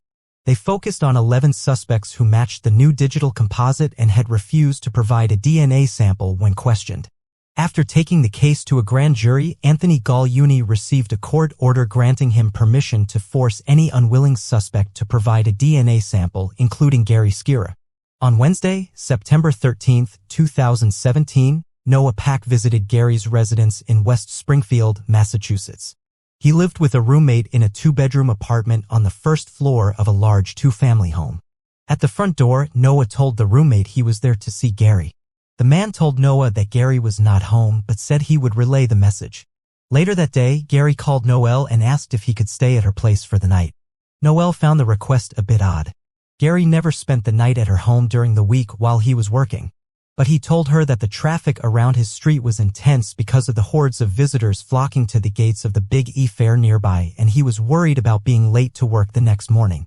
Gary arrived at Noelle's home 20 minutes later, and they settled into a relaxing evening of dinner and TV. The next morning, she woke up before dawn and got dressed for work while Gary slept. When Noelle returned home at 4:30 p.m. after an exhausting 10-hour shift, she noticed Gary had left his wallet, his watch, and a handful of coins on the kitchen counter. She tried calling his cell phone, but the device was shut off, so she couldn't even leave a message. Noel then noticed a clipboard belonging to Gary on the coffee table. Attached to it was a letter with Noel's name written on top in Gary's handwriting. Here's what he wrote, with a few words changed to accommodate YouTube guidelines. You are going to find out some awful things about me today. They will tell you I abducted, assaulted, and took the life of a young woman approximately 25 years ago. It is true. All of it. I had no intention of taking her life when I grabbed her. But events spun out of my control. And in the eyes of the law, it is all the same. I have never regretted anything so much. I always knew one day it would catch up to me, and now it has. I received a text from my roommate last night that the state police were at the house with important papers for me. That will be a warrant to take DNA, and that will send me away for life. I have never really been or felt normal. From a young age, I was fascinated by abduction. I could never keep it too far from my mind for long. On that fateful day, I let myself do something terrible. I've never forgiven myself for that. I also never did anything of the like again. I hated what happened. I despised myself. I thought of turning myself in hundreds of times over the years, but I am truly a coward. Today it will all end. I will either take my own life or face the music, as it were. Gary Shara. The next 2 pages included Shara's last will and testament, and also a letter to Lisa's family. In the letter, he expressed remorse for the slaying and wrote that he could never apologize enough for taking their daughter and siblings' life. I neither expect or deserve your forgiveness, he wrote, but I hope knowing who I am and knowing I am gone will bring you some closure and peace. I am truly so sorry. At first, Noel didn't believe it. She thought that he was having a psychotic breakdown and that he had only imagined committing this heinous crime. Even though she had her doubts, Noel knew she had to give the letter to the police. She scrambled into her car and drove to the Massachusetts State Police Barracks in Westfield. Noel ran into the station and asked to speak with someone working on Lisa Ziegert's case. Investigators were stunned when she showed them the letters. They had believed DNA would identify the perpetrator, but they never thought they would see a confession before a DNA test was performed. Police interrogated her into the night, asking hundreds of questions. Most important of all, where was Shara? After saying she was afraid that he took his own life and was hanging from a tree somewhere, Noel added that she still loved him very much. In Agawam, Mark Fowle got a call from the state police, jumped into his squad car, and raced to the barracks to read the letters for himself. He stayed silent as he digested every word. To Mark, the letters did not reveal a full confession. After all, Shara did not detail much about the crime. But it was clear to the veteran detective that Shara was attempting to clear his conscience. Mark Fowle then reflected on a visit he had paid to Joyce McDonald's relatives in Seattle, where they told him she had received a music box like the one sold at Brittany's Carden gift shop from Shara on the night Lisa's life was taken. Detectives pinged Shara's cell phone and tracked its GPS coordinates to Stratford Springs, Connecticut. It was just past 10 p.m. when police found his black Honda Civic in the parking lot of Johnson Memorial Hospital. There was no sign of Shara, but he had left a note on the dashboard. To whomever finds my body, I apologize for any psychological trauma incurred. Palmas State Police, thank you. Hours earlier, Shara had swallowed a fistful of ibuprofen. But he immediately grew scared and walked into the emergency room where doctors pumped his stomach and admitted him overnight. He was then put into the critical care unit, and once detectives arrived, they placed him under arrest as a fugitive from justice. Noel waited outside her home while investigators searched each room for evidence. They took Shara's toothbrush and a full syringe of insulin used to treat his diabetes. They even searched the well under her house and the cereal boxes in the kitchen cabinet. In the end, the DNA results were conclusive. Saliva found on Shara's toothbrush tied him to the decades-old crime. In 2017, 48-year-old Shara was extradited from Connecticut back to Massachusetts, where police formally charged him with the slaying, aggravated assault, and abduction. It took Noel several months to work up the courage to visit Shara at the Hampton County Correctional Center. She waited for him on one side of a plexiglass partition until he arrived in a red jumpsuit and sat on a stool on the other side. Over the jailhouse phone, he attempted to make small talk, telling her that the food was not so bad and that his brother had sent him some books. After listening for several minutes, Noel stared into his eyes and unloaded. After she yelled at him, he just blankly stared back at her. He did not say a word. In 2019, 50-year-old Gary Shara went to court and changed his plea from not guilty to guilty. He was given a life sentence with no chance of parole. In Agawam, Mark Fowle got a call from the state police, jumped into his squad car, and raced to the barracks to read the letters for himself. He stayed silent as he digested every word. To Mark, the letters did not reveal a full confession. After all, Shara did not detail much about the crime, but it was clear to the veteran detective that Shara was attempting to clear his conscience. Mark Fowle then reflected on a visit he had paid to Joyce McDonald's relatives in Seattle, where they told him she had received a music box like the one sold at Brittany's Carden gift shop from Shara on the night Lisa's life was taken. Detectives pinged Shara's cell phone and tracked its GPS coordinates to Stratford Springs, Connecticut. It was just past 10 p.m. when police found his black Honda Civic in the parking lot of Johnson Memorial Hospital. There was no sign of Shara, but he had left a note on the dashboard. To whomever finds my body, I apologize for any psychological trauma incurred. Palmas State Police, thank you. Hours earlier, Shara had swallowed a fistful of ibuprofen. But he immediately grew scared and walked into the emergency room where doctors pumped his stomach and admitted him overnight. He was then put into the critical care unit, and once detectives arrived, they placed him under arrest as a fugitive from justice. Noelle waited outside her home while investigators searched each room for evidence. They took Shara's toothbrush and a full syringe of insulin used to treat his diabetes. They even searched the well under her house and the cereal boxes in the kitchen cabinet. In the end, the DNA results were conclusive. Saliva found on Shara's toothbrush tied him to the decades-old crime.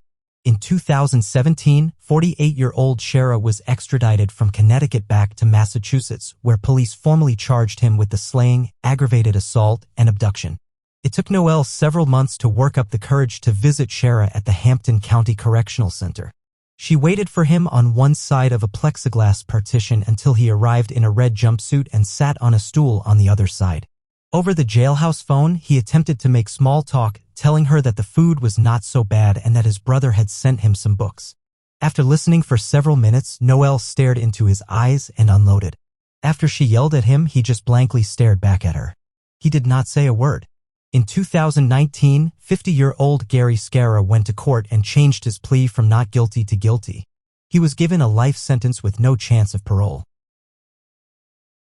Stephen Mitchell Adams, known to his friends and family as a hardworking and persevering individual, was a kind and empathetic young man hailing from eastern Oklahoma. His deep-rooted interests in higher education and engineering, as well as his inclination to take care of his family and protect those he loved, was cut short by an unexplainable, unsolved disappearance.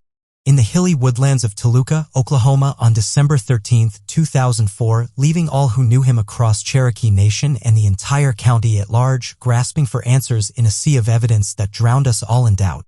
As I hope to provide more substantial reasoning built upon observable evidence and situational analysis, this is an examination of the disappearance of Stephen Mitchell Adams and the troubling mystery near Tenkiller Lake. Stephen Mitchell Adams was born on August 4, 1978 to parents Carl Adams and Deanie Hayes near Weber Falls in Cherokee County, Oklahoma. Stephen was the third child, becoming the youngest of three boys.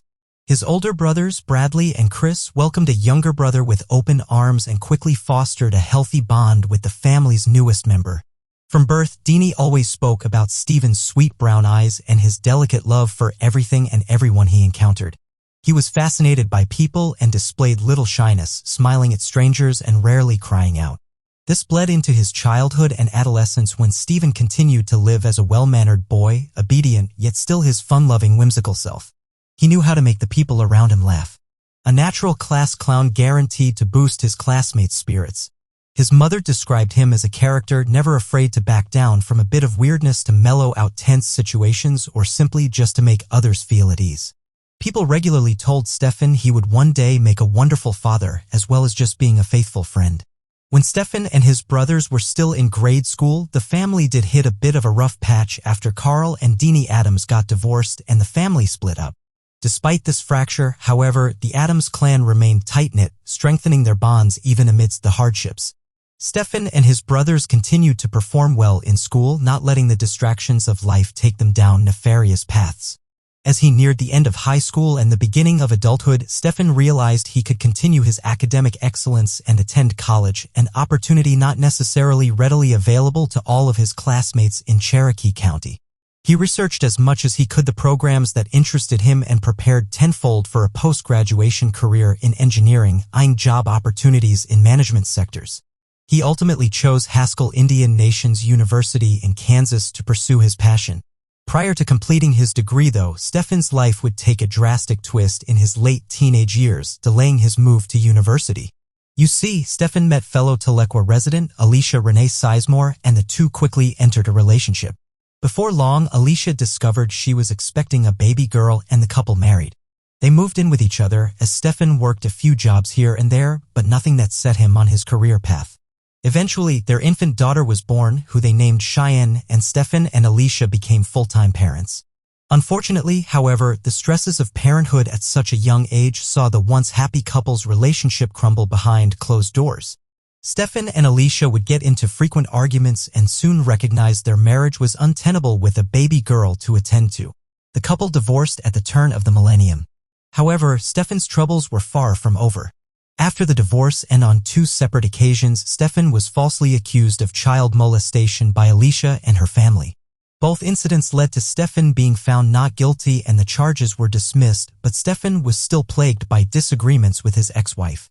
Even though they had sordid custody battles in court, Alicia would not allow Stefan to visit his daughter on his own time and instead forced supervised visitations as Alicia fought for sole custody and to completely remove Stefan from his daughter's life. Nevertheless, Stefan persisted. While managing custody issues, he moved in with a cousin of his nearby the Northeastern State University campus where Stefan had finally enrolled to take college courses. He was doing quite well despite the other stresses of his life. And he had a good part-time job at El Chico, a local Mexican restaurant. He had the full support of his family behind him as the unfortunate disturbances shrouded his life and was able to start a much healthier relationship with his new girlfriend, Brianna Farr. It was looking like an uphill climb to fight for time with his daughter Cheyenne, but a climb Stefan was mentally and emotionally prepared to undertake. He had already made it so far in his young life, and he'd be damned to let it all slip away. Tragically, however, despite Stefan's unshakable determination, his aim to build a better life for himself and his daughter was seemingly ended when, in the middle of December 2004, he vanished without a trace, bringing his fight for a career and a happy family to a screeching halt. Let's now turn to the timeline of events that led up to Stefan's unexplainable disappearance. The morning of Monday, December 13, 2004 begins like any other. Stefan Mitchell Adams awakes at his Tahlequah, Oklahoma apartment. He shares the modest living quarters with his cousin but keeps to himself most mornings. Stefan eats breakfast after sunrise and prepares for an important day. He has final exams for his autumnal semester at Northeastern State University later that day and is anxious to perform well. Stefan informs his roommate that he also has a shift at El Chico that evening and will visit his mother between class and work. He packs up a few books and school supplies, but leaves the majority of his possessions behind, not needing much for an exam across town. Stefan departs between 8 and 9 a.m. and heads towards Grand Avenue, where the NSU Tahlequah campus resides. Between 9 and 10:30 a.m., Stefan takes his final exam. At NSU, his classmates and professor alike confirm his attendance and report nothing out of the ordinary. At the same time, Stefan takes his test, and from maybe as early as 7:50 that morning, eyewitnesses spot a man sitting in his truck at the Dollar General store located on East Downing Street in Tahlequah. This Dollar General is only a few blocks from Stefan's apartment, and the man occasionally gets out of the car to walk around as if waiting for someone. One eyewitness asked the man what he's doing hanging around at the storefront, to which the man says he's a construction worker from Keys, Oklahoma, waiting for someone to pick him up. No one recognizes the man, and his activity is considered odd compared to the day-to-day traffic around the area. Back at the NSU campus at around 1:45 a.m., Stefan wraps up his exam and leaves his classroom. He hops into his white 1995 GMC Sierra single-cab short-bed truck with chrome bed rails, driving off NSU grounds and theoretically towards his mother's place in Weber Falls. Within the next 15 minutes, estimated to be around 11 a.m., the mysterious man at the Dollar General disappears and does not return. About 7 minutes later, at 11:07 a.m., he picks up and the couple chats about Stefan's exam. He tells Brianna he thinks he fared well and is looking forward to wrapping up the semester. Stefan also informs Brianna that he is on his way to Weber Falls to visit his mother, Deanie, but after he drives an unidentified man down to Keys. Stefan doesn't clarify if he knows the man or not, but Brianna hears a muffled voice in the background, assuming Stefan has already picked up whoever it is, most likely just a hitchhiker. Outside of this bizarre errand, Brianna claims Stefan sounds normal and in good spirits and doesn't think much else of it. This would be the last confirmed contact anyone has with Stefan Adams. At around 11:30 a.m., Stefan's cousin, who lived with him back at their apartment, tries calling Stefan's phone. The cell rings only twice before cutting to voicemail. Subsequent attempts to call Stefan's phone result only with voicemail options. From this point, his phone never rings again. Around the same time frame, between 11:30 a.m. and 12 p.m., Stefan is spotted by an eyewitness outside a convenience store in Cuxton, Oklahoma, south of Keys. He is by himself, the supposed hitchhiker nowhere in sight. Stefan appears agitated or upset by something, a different demeanor than one heard by Brianna just a short time before. He reportedly gets back into his car and drives northbound along Highway 82, the opposite direction of Weber Falls. This is the last confirmed sighting of Stefan Mitchell Adams. Monday, December 13th wears on and Stefan never arrives at his mother's house in Weber Falls. Despite multiple calls by her and other family members, no one is able to reach him. At 5 p.m. that same day, Stefan fails to show up for his evening shift at El Chico. Neither Stefan's supervisor nor his co-workers hear from him, a strange anomaly at odds with his usual punctuality. Later that night, when Stefan never returned to his Tahlequah apartment complex, his family reaches out to the rest of their family and various friends to check to see if Stefan had taken shelter with any of them. Again, they are unable to find Stefan's whereabouts and go to bed fearful of his fate. The following day, on Tuesday, December 14th, Stefan's supposed disappearance reaches a new severity when he fails to show up to class for another exam at NSU. This is the final straw for his family, who know that Stefan would never jeopardize his future by skipping a final exam. They file an official missing persons report with the Tahlequah Police Department. Investigators immediately start seeking out the hitchhiker Stefan told Brianna he was driving to Keys the day before. They also put out a be alone notice for any 5'7" Native American men matching Stefan's description, as well as his white GMC Sierra truck. Over the next few weeks, law enforcement canvasses the hills and various landscapes of Tahlequah, Oklahoma, and its surrounding communities. When the holidays come and go without any sign of Stefan, detectives begin approaching the case as a homicide investigation. They base this conclusion on the fact that Stefan left all his personal belongings behind, including his 2 inhalers, which he needed due to a severe case of asthma. At the same time, police look at Stefan's ex-wife and her family as potential instigators. Stefan had been due in court for a custody hearing on December 21st in hopes of reversing the supervised visitation rule. But the timing of his disappearance seems like more than just a coincidence. They interview Alicia Sizemore and have her take a polygraph test. She technically fails, but as we know, polygraph tests are famously unreliable, and without any concrete evidence against her or her family, law enforcement let her go. Just after New Year's Day in January of 2005, Stefan Adams' family receives a vile phone call from an anonymous man who threatens to hurt the family if the investigation does not cease. Police are made aware of the call and the Adams family goes on high alert. However, no physical damage is ever brought forth against them. In 2006, rescue groups team up with law enforcement agencies to search the waters of Ten Killer Lake, a large and deep body of water located in the vicinity where Stefan was last spotted. The search only covers portions of the lake rather than its entirety, and nothing of note is found. These dives are paralleled with ground searches at the Fort Gibson historical site, but they all prove fruitless in the end. Across the next few years, investigators scour the rest of eastern Oklahoma for any vital clues, but come up empty-handed. They keep tabs on Stefan's social security number, bank accounts, credit cards, and phone service, but none are ever used or activated, dating back to December 13, 2004. The case is left cold until July of 2011, when Stefan's father, Carl Adams, submits a petition to impanel a grand jury to the district courts of Cherokee County, asking for a special investigation into the disappearance of his son nearly 7 years ago. The petition lists several factors contributing to the motion, including previously unheard statements that the man Stefan picked up at 11 a.m. on December 13th went by the name of Ronnie Meachling, who was tasked with delivering Stefan and his truck to multiple individuals.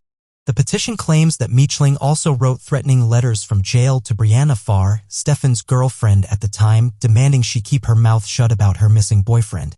The petition also claims that there are witnesses who saw Stephen beaten to death, that his disappearance was orchestrated by members of the Sizemore family, and the district attorney's office in Cherokee County refused to charge first-degree murder against any specific individuals or allowed the Adams family access to any investigative files or any pertinent information regarding the search for Stephen. The factual basis of these claims mentioned are neither confirmed nor denied, but the case is taken up by a grand jury nonetheless. Another 5 months pass by before the grand jury publishes their final report stemming from the special investigation on January 12, 2012. The report lists 5 major hypothetical conclusions in the overview of the grand jury's findings. The first being that they believe Stephen Adams is indeed a victim of homicide and that his body is located somewhere in eastern Oklahoma. Their second point states that Stephen's truck had been located parked, locked and abandoned by the Illinois River the day after his disappearance, but that it was subsequently ransacked of its belongings, including Stephen's NSU textbooks, which were sold back to the university before the truck was stolen a second time. The report also clarifies that while there were certain individuals who had motives to kill Stephen Adams, they could not discern the exact cause of death, but they felt those responsible actually appeared before the grand jury in court. Most crucially, the overview states that they do believe the killers will be brought to justice and that those who clearly lied under oath during the grand jury testimonies should be investigated and properly prosecuted by then District Attorney Brian Custer.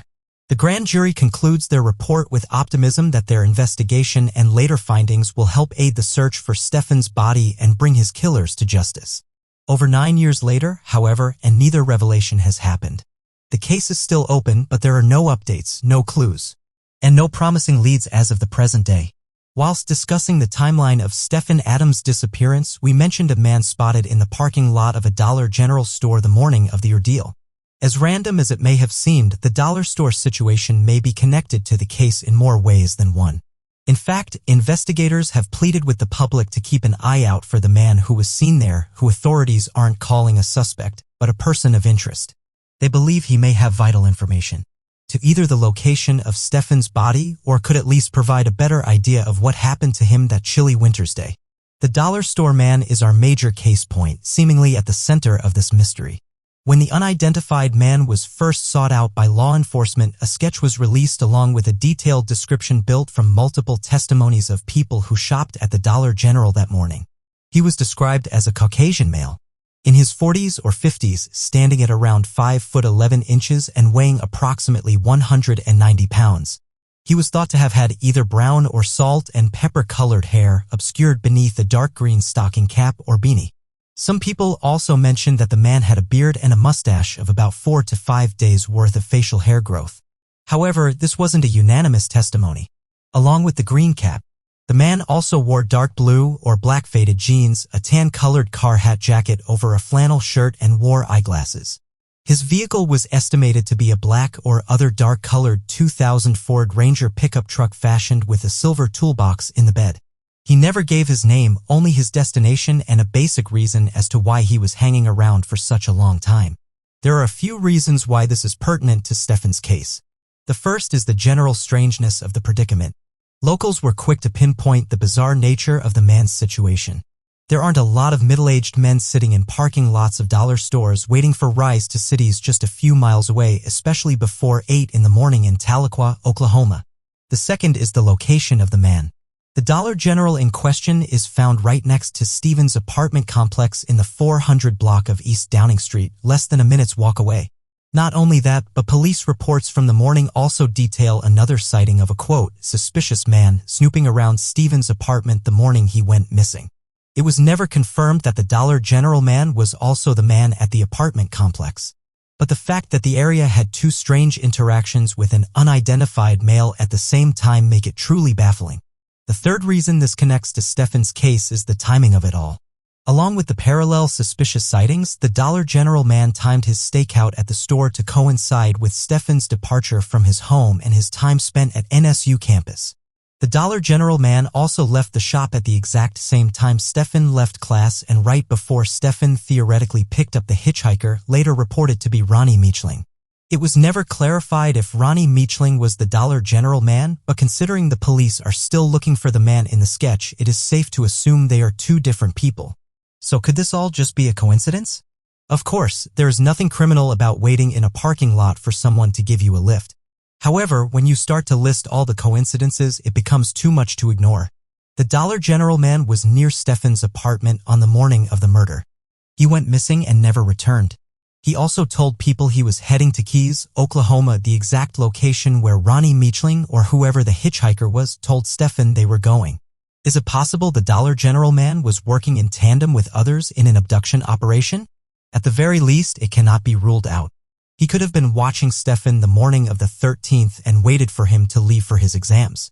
Then, when 11 a.m. arrived and Stefan never returned, he knew that Stefan had been kidnapped and at that point left the scene. Again, however, it is also possible that the Dollar General man is truly just a person of interest and had no involvement with the disappearance. Maybe the man is sought out by police because he had the best vantage point of Stefan's apartment the day he went missing and thus could be the only eyewitness to be able to describe the other male, who was seen snooping around that morning. It is impossible to label the Dollar General man's exact involvement, but considering the circumstantial oddities and overall suspicious nature of his activity, it is vital we find the man in the dark green stocking cap to take that next step in this investigation. Let's now turn to the most prominent theories surrounding the disappearance of Stephen Mitchell Adams. Many of the earliest theories surrounding Stefan's disappearance involved an accidental death, theories that included no third parties or alleged killers responsible for the man's fate. Instead, these theories suggested Stefan ran his truck off a road on his way down Highway 82 towards Weber Falls to see his mother. These theories posits that Stefan drove the hitchhiker down to Keys and dropped him off without a hitch then somewhere on his journey. His truck may have started causing problems or broken down to a degree where it was still drivable but not necessarily safe to do so. This could have been when Stefan pulled over at a convenience store near Cookston where a passerby alleged they spotted Stefan acting flustered or in some sort of emotional distress. Maybe Stefan was upset about his truck, worried about having one more thing break down or go wrong when so much in his life was volatile at the time. And then after deciding to turn around because of his truck's troubles, he broke down again, but this time on one of the winding roads through the surrounding foothills. If this was the case and Stefan lost control of his truck and sped off the road, it is highly possible he drove into a ravine or steep drop-off that concealed his destroyed car and, even worse, Stefan's injured body. When people think of Oklahoma, they usually imagine the flat plains and open pastures of prairie grass and farmlands. However, it should be noted that eastern Oklahoma is a more mountainous region of the state, featuring uneven terrain that could definitely contribute to such a scenario. Stefan was driving a 10-year-old truck at the time, so a random breakdown during a routine trip isn't out of the ordinary or unexpected. It also would explain why Stefan was heading northbound after he left the convenience store in Cookston when Weber Falls is in the opposite direction. If he felt more comfortable just heading back to Tahlequah where a trusted mechanic could look things over for him, he may have simply decided to postpone his visit with his mother. All that being said, there are too many holes in the accidental death theory to be ignored. If Stefan was having car troubles and needed immediate help, why wouldn't he just call someone? He owned a cell phone and could have called a local mechanic or a friend to pick him up. On a similar note, if the car troubles were enough to disrupt his plans with his mother, why wouldn't he call her to let her know what was happening? Remember, at the same time Stefan was seen at the convenience store, his cousin was attempting to call him but only reached voicemail. Now certainly, Stefan was agitated at that point and may not have been in the best of moods to talk. But if he was in a bind with his truck, it surely would make sense that Stefan would at least answer his cousin's call and explain what was happening. On a larger scale, the accidental death theory doesn't make sense ultimately because of the fact that the truck was never found to begin with. Had Stefan driven off the road, he couldn't have gone very far after that, even traveling at high speeds down Interstate 82. The trees and inclines surrounding the highway would have slowed his vehicle enough so that it wouldn't completely vanish into the woods. These lands were scoured by search and rescue teams and investigators, especially Highway 82. A large white truck would have been found. And if a random passerby found the total truck before police, they would have reported it, seeing as though Stefan's body would be inside. An entire pickup truck doesn't evaporate into thin air. And unless Stefan drove his broken truck deep into the wilderness after crashing it through a horrific injury, there is simply no reason why it wouldn't be found. Spinning on from these theories came another hypothesis that if Stefan didn't drive off the road by accident, he did it on purpose. Some believe that the life circumstances around Stefan had become too intense and led to a breakdown, which tragically then led to a suicide attempt. These theorists believe Stefan left his apartment that morning with the idea he would not return, explaining that was the reason he left behind all of his personal belongings, including his life-saving inhalers for his asthma condition. They continue, saying Stefan camouflaged his day to appear normal with final exams and a trip to his mother's house. When his girlfriend called after class, Stefan again hid his true intentions, presenting himself to be in good spirits. Then, he used the story about a hitchhiker to cover up his plans, giving himself an alibi, so to speak. This would explain why Stefan was then seen alone and upset at the convenience store. He had never actually picked anyone up and was struggling to cope with what he was about to do. The theories then speculate this is why Stefan's cell phone was ignored and eventually shut off. From here, there are dozens of sub-theories, with some suggesting Stefan drove into the nearby 10-Killer Lake on purpose. Others posit that Stefan drove off somewhere he knew he'd never be found to end his own life on his terms away from where his family could find him. However, we must follow up this theory with the fact that nearly every professional investigator associated with the case, including Stefan's family and closest friends, have rejected the idea that Stefan committed suicide. Too many people attempt to decipher one's mental state as being fragile and immediately label a disappearance as suicide. Yes, Stefan was going through immense difficulties and fighting to see his own child, but he was also determined and strong-willed and had already overcome so much. In short, he had hoped that his situation was ready to change, with a custody hearing to reverse supervised visitation in a mere 9 days. To speculate without any concrete evidence that he killed himself simply because his current situation wasn't the smoothest of rides is an insult to his memory, especially when there are many other factors to suggest suicide is not the cause of death. Most contradictory of all is the fact that there were numerous purported threats against Stefan's family and his girlfriend. If Stefan had ended his own life, why would people who had a vendetta against him scare his living family members and threaten them with violence if the investigation wasn't halted? If Stefan's enemies saw that he had disappeared and they had nothing to do with it, why would they try and stop investigators from figuring out what exactly did happen? That would absolve them of any wrongdoing and that have nothing to worry about. Plus, there have been countless private detectives, law enforcement officials, and an entire grand jury who have all ruled Stefan's case to be that of a homicide. So it is reasonable to assume there may be yet more information that might not be available to the public that points directly to murder. It also makes little sense that all the bizarre behavior would take place within the same few hours on the same day Stefan vanished too. The suspicious sightings, the hitchhiker, the cell phone, Stefan's behavior at the convenience store. It all adds up to something more than a mere suicide attempt. So if Stefan was murdered, the question is, who could have done it? The idea of a serial killer doesn't really get tossed around much in Stefan's case, and it makes sense.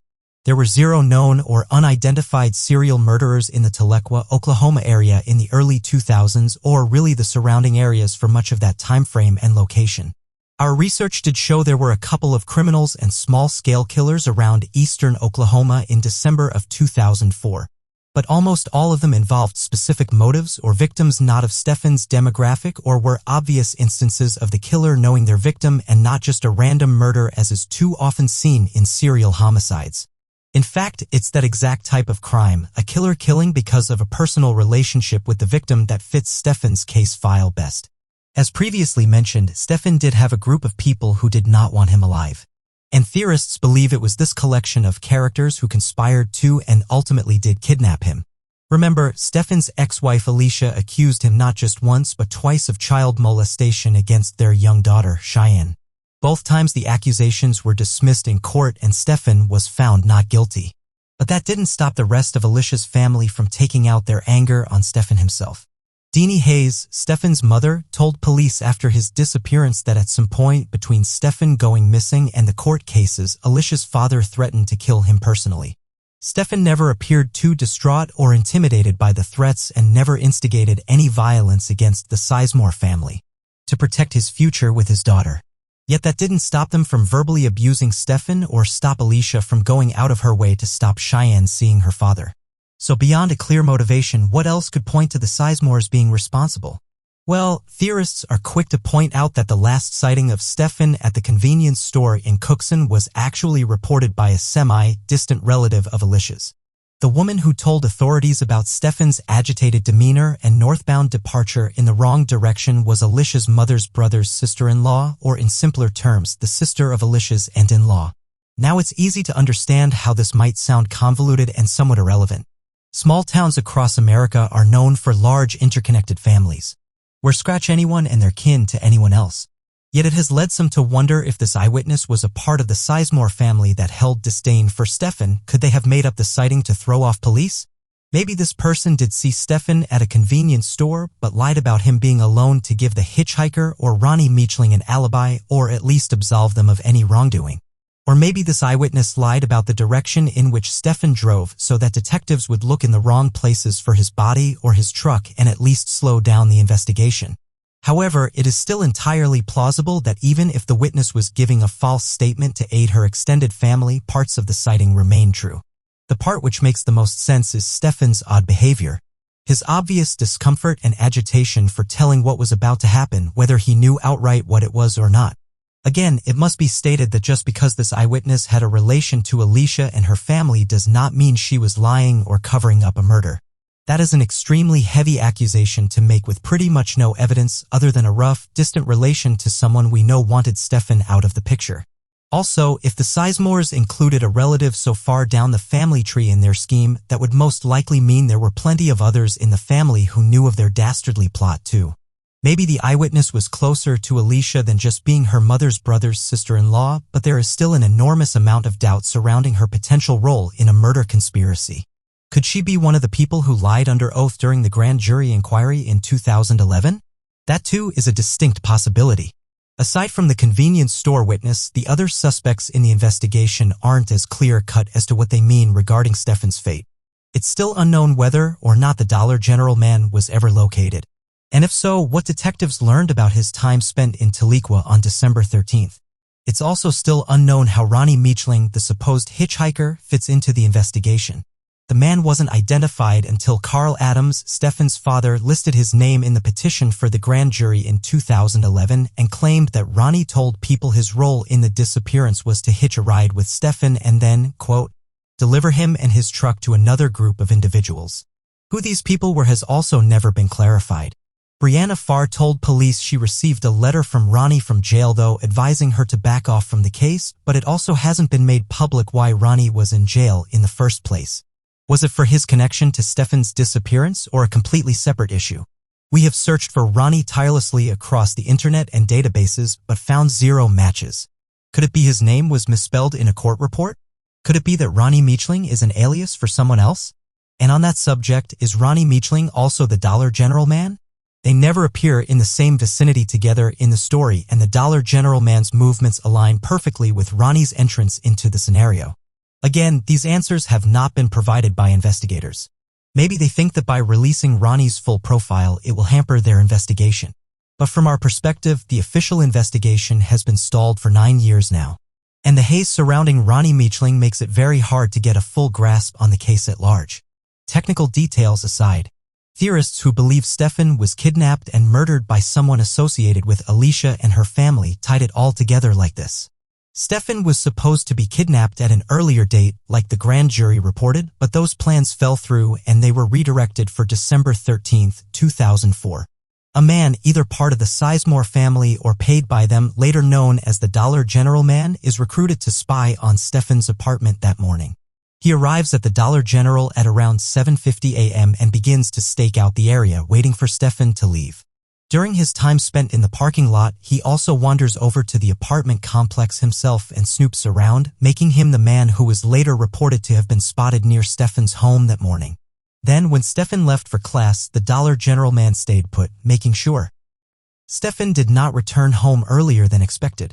At 11 a.m., once it was confirmed the coast was clear, the Dollar General man left, his job done. This is where Ronnie, or the hitchhiker, as we'll call him, enters the plot. On Stefan's route home, possibly where Stefan parked his car on NSU's campus, the hitchhiker introduces himself to Stefan and asks for a ride to Keys. Knowing Keys is on his way to Weber Falls, Stefan agrees and calls his girlfriend. When Stefan tells Brianna everything is okay and hangs up the phone, the hitchhiker probably asks to use the phone himself. This is where the hitchhiker most likely calls the people he is delivering Stefan to. The hitchhiker then holds onto the phone after he is done. And when Stefan's cousin attempts to call, the hitchhiker either turns the phone off or destroys it, using a gun or other means to hold up Stefan. The hitchhiker has Stefan drive off into an unknown part of town or secluded location where they are then intercepted by others who take Stefan's truck, kill him, and dispose of his body. They dump the body somewhere in the eastern Oklahoma wilderness and drive the truck to the banks of the Illinois River where it is ransacked and stolen the following day. Everyone involved gets out clean and the police are left with a massive case void of clues. In this theory, the sighting at the convenience store is considered a red herring fabricated by those responsible. To date, this is perhaps the most plausible theory drawn up by investigators. It includes crystal clear motive, suspicious characters, and fits the timeline of events. It may seem a stretch to believe that a little family in a little town in Oklahoma could concoct such a horrific scheme and also get away with it. But remember, the grand jury themselves said they felt like they knew who killed Stefan and those responsible had testified before the courts. This was almost certainly referencing the Sizemore family since they were known to be involved with the hearings.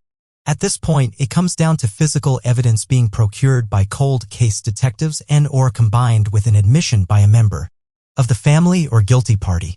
Until that happens, this remains just another theory like all the others regardless of how well the pieces seem to fit the puzzle.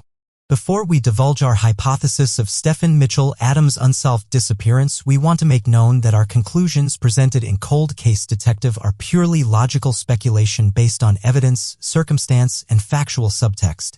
We are only privy to the same information presented in each episode, and we do not attempt to promise certainty or an expert guarantee on the findings we reach in closing. We simply observe, research, and report.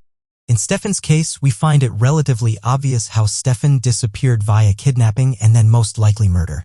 There are too many factors to suggest Stefan ended up the victim of foul play, let alone the numerous conclusions reached by professional investigators and the Cherokee County Grand Jury. Frustratingly, they reveal a lot about the case while simultaneously not revealing much at all, at least in terms of specifics. But they do lead us to believe police have their prime suspects lined up in sight and are just waiting for the physical evidence to surface so irreversible arrests can be made. Who those suspects are is easy to define and is definitely the people who called to threaten Stefan's family, both before and after he vanished.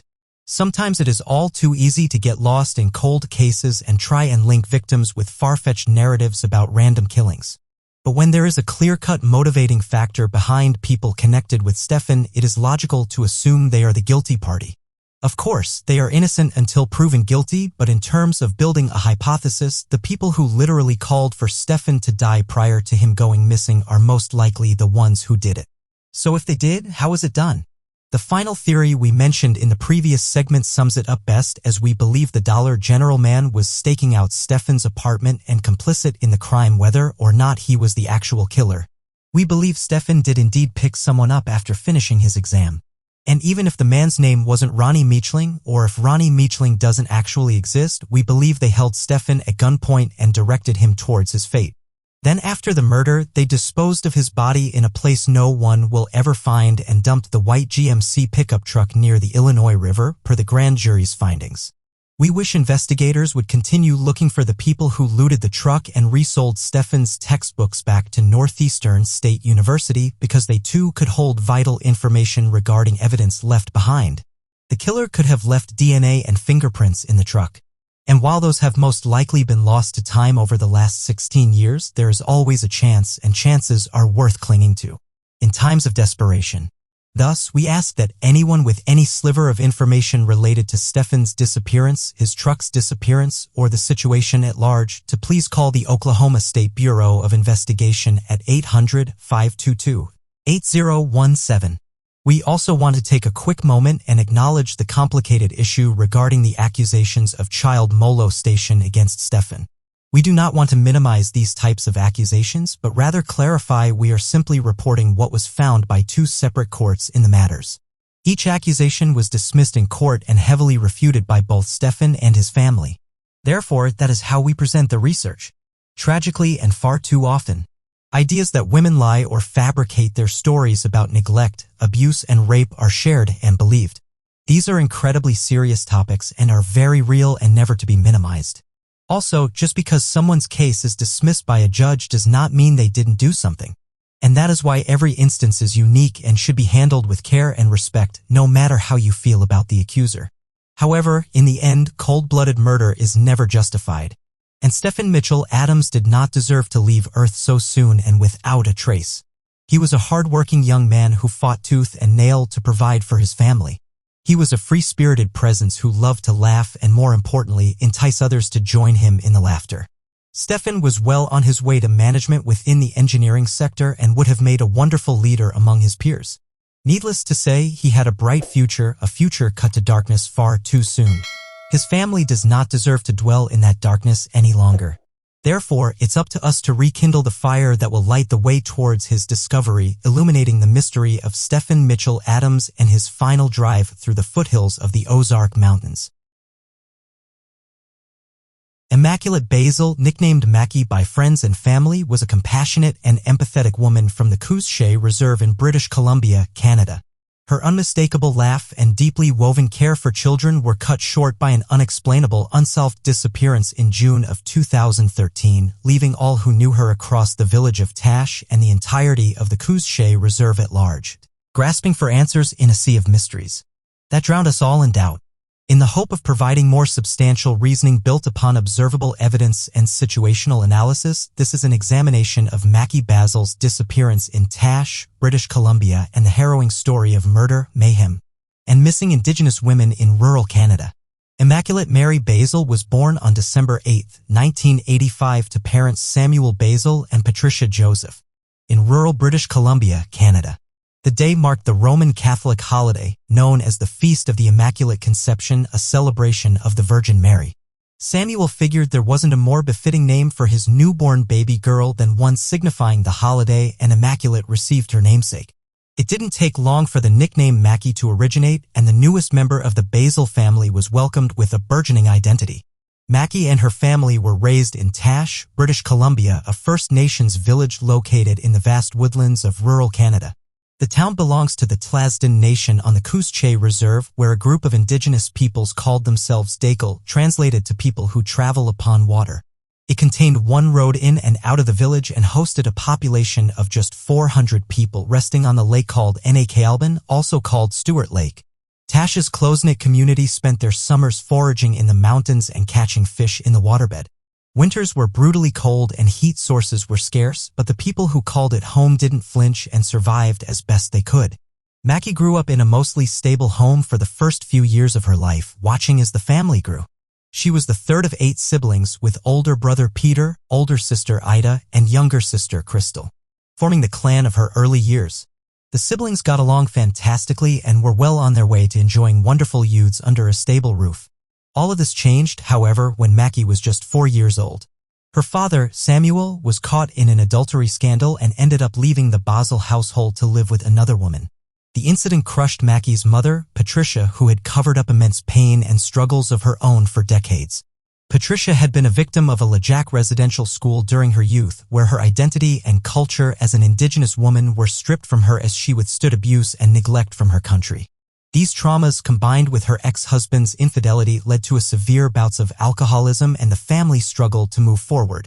At first, Mackie's brother, Peter, took the reins in attempting to care for his younger siblings. Being a teenager at the time, he could at least find casual work around the reserve and come up with basic resources for Mackie and her sisters. But it didn't suffice in the long term. Eventually, a ward for the Welfare Division in British Columbia arrived at the Basil household to take the children away from their mother and into foster care, as arranged by the Ministry of Children and Family Development. Mackie's life took a terrible turn for the worse once put in foster care. In the first couple of years, she was able to stay under one roof with her sisters, Crystal and Ida. The three looked out for each other as they were exposed to the torment of uncaring foster parents. In one household, they were fed spoiled food and forced to undress in public when they would get dirty from playing outside. Eventually, Mackie and her sisters were separated into different foster homes.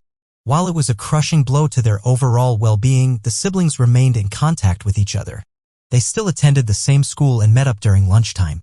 And if they weren't in class, the girls would call each other at 10 a.m. every day. The separation hurt Mackie the worst, though. At the time, her parents were nonchalant with the styles of the period and dressed Mackie in outdated clothing, often leading to bullying at school for both her attire and her thick regional accent. After a few years of isolated foster care, the three sisters were finally put back in the same home. Once they all reached adolescence, the reunion was anything but sweet, however. Once the girls matured, their foster parents, more specifically their foster fathers, would commit acts of sexual abuse and assault. Ida and Mackie, fearing for their youngest sister, Crystal, would go out of their way to take the brunt of the violence. Mackie especially received a high percentage of this abuse, be it physical or verbal, without anyone to turn to. Mackie and her sisters internalized the trauma and fought to survive a system set up against them. Over time, the Basel children found ways to reunite with their eldest brother, Peter. Sometimes Mackie, Ida, and Crystal would be placed in hotel rooms for weeks on end rather than official homes. And they'd use their allowances to hop on a bus and travel north to visit Peter. If the bus wasn't available or money was tight, they'd hitchhike instead. Regardless of how she got there or what she had to do to make it possible, Mackie fell in love with the idea of reconnecting with her roots as an indigenous woman and with the family she was separated from so many years ago. She wanted to familiarize herself with her tribe's history and the culture she never got to experience. These dreams were realized when Mackie graduated high school and moved back home to Tash. She started a family with her partner at the time, the father of their newborn baby boy named Jameson. While in Tash, Mackie gained employment at a local school, working as a teacher's aide and receptionist for the band office. She even did nominal cleaning assignments around the reserve, but mostly dedicated her time to nurturing her son. Hoping to provide a better living situation for other youths around the Cuzche Reserve, Mackie also fostered a few children who needed care themselves. Knowing the horrors of her own past were still taking place around the greater BC area, Mackie did her best to save the soul still growing and learning around the village. When she wasn't taking care of her kids or working tirelessly at school, Mackie was finding creative outlets, whether that be drawing or coloring or coming up with vibrant and beautiful decorations for the holidays and celebrations held with family members. She adored music and when home alone would blast it from her front porch, finding songs that represented the courage, strength, and perseverance she displayed since a young age. Mackie ended up separating from her longtime partner and the father of Jameson. Needing a place to stay, Mackie moved in with her brother Peter and his wife Vivian. Here she would help Vivian forage for food in the nearby hills and cook various meals for her son, nephews, and anyone who stopped by. In a sense, she was following the footsteps of her late mother, who had been struck and killed by a tractor trailer in 2006, and was on her way to confronting her dark past and healing from the trauma hanging over her like a storm cloud. Yet in a cruel and wicked twist, these efforts were halted when Mackie disappeared without a trace after attending a summer party in the middle of June 2013, creating yet another resounding echo of silence and tragedy in the small town of Tash. Let us now turn to the timeline of events leading up to Mackie's disappearance. In 2012, Mackie Basil and her boyfriend of a few years split up after living together with their newborn son, Jameson. Mackie moves in with her brother and sister-in-law while maintaining full custody of her son.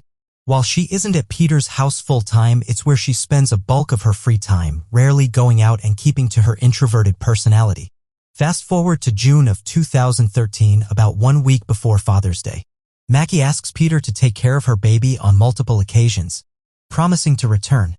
What she's referring to isn't fully understood, but Peter senses an irritation or anxiety bubbling to Mackie's surface. A few days later, on Friday, June 13th, Mackie goes shopping with Peter and Vivian. There they buy groceries, including 2 26-ounce bottles of vodka that Mackie asks Peter to purchase for a party that night because she's misplaced her identification. Afterwards, they head back home to check the mail. That same evening, around 5 p.m., Mackie attends her aunt's funeral with members of the Basel family. Soon after the funeral ends, Mackie returns to Peter and Vivian's residence. She showers and changes into fresh clothing, including gray leggings, a blue t-shirt, and a black hooded sweatshirt with a maple leaf design on the front. A few minutes later, right before she departs for her party, Mackie makes sure to pack her navy blue iPod shuffle and headphones with 1 bottle of the vodka so as not to be without music. She also finds Vivian and tells her she'll return to the house the following day to take Jameson and her nephew to the park to play. Just as the sun touches the horizon and dusk begins to fall, Mackie departs Peter's home in Tash. She heads to the party on foot to a remote cabin in the Cuzche Reserve woodlands, a 20-minute walk from the Basil house. Just after midnight on Saturday, June 14th, Mackie arrives back at her brother's place. She picks up the second bottle of vodka and leaves once more, but not before saying goodbye to Peter and telling him, "I love you."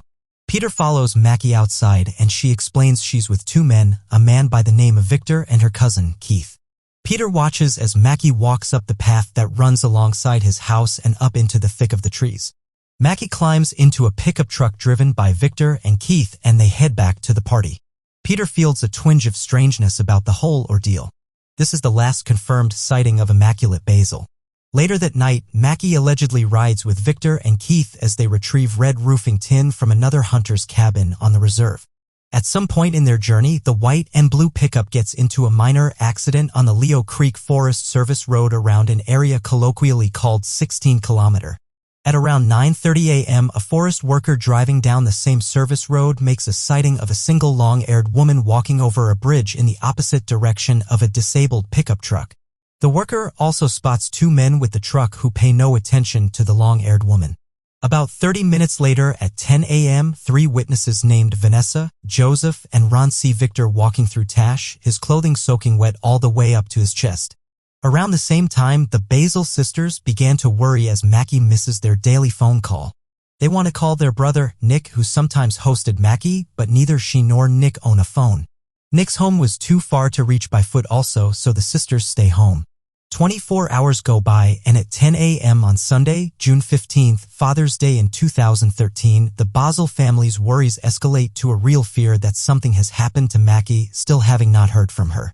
Vivian and Mackie's two sisters call people around the community asking if anyone had seen or heard from Mackie. The following day, on June 16th, Crystal and Ida finally connect with their brother Nick, who informs them he never saw Mackie in the days leading up to Father's Day. Another day passes with no new information coming forward. And on June 17th, 2013, Crystal files an official police report with the RCMP.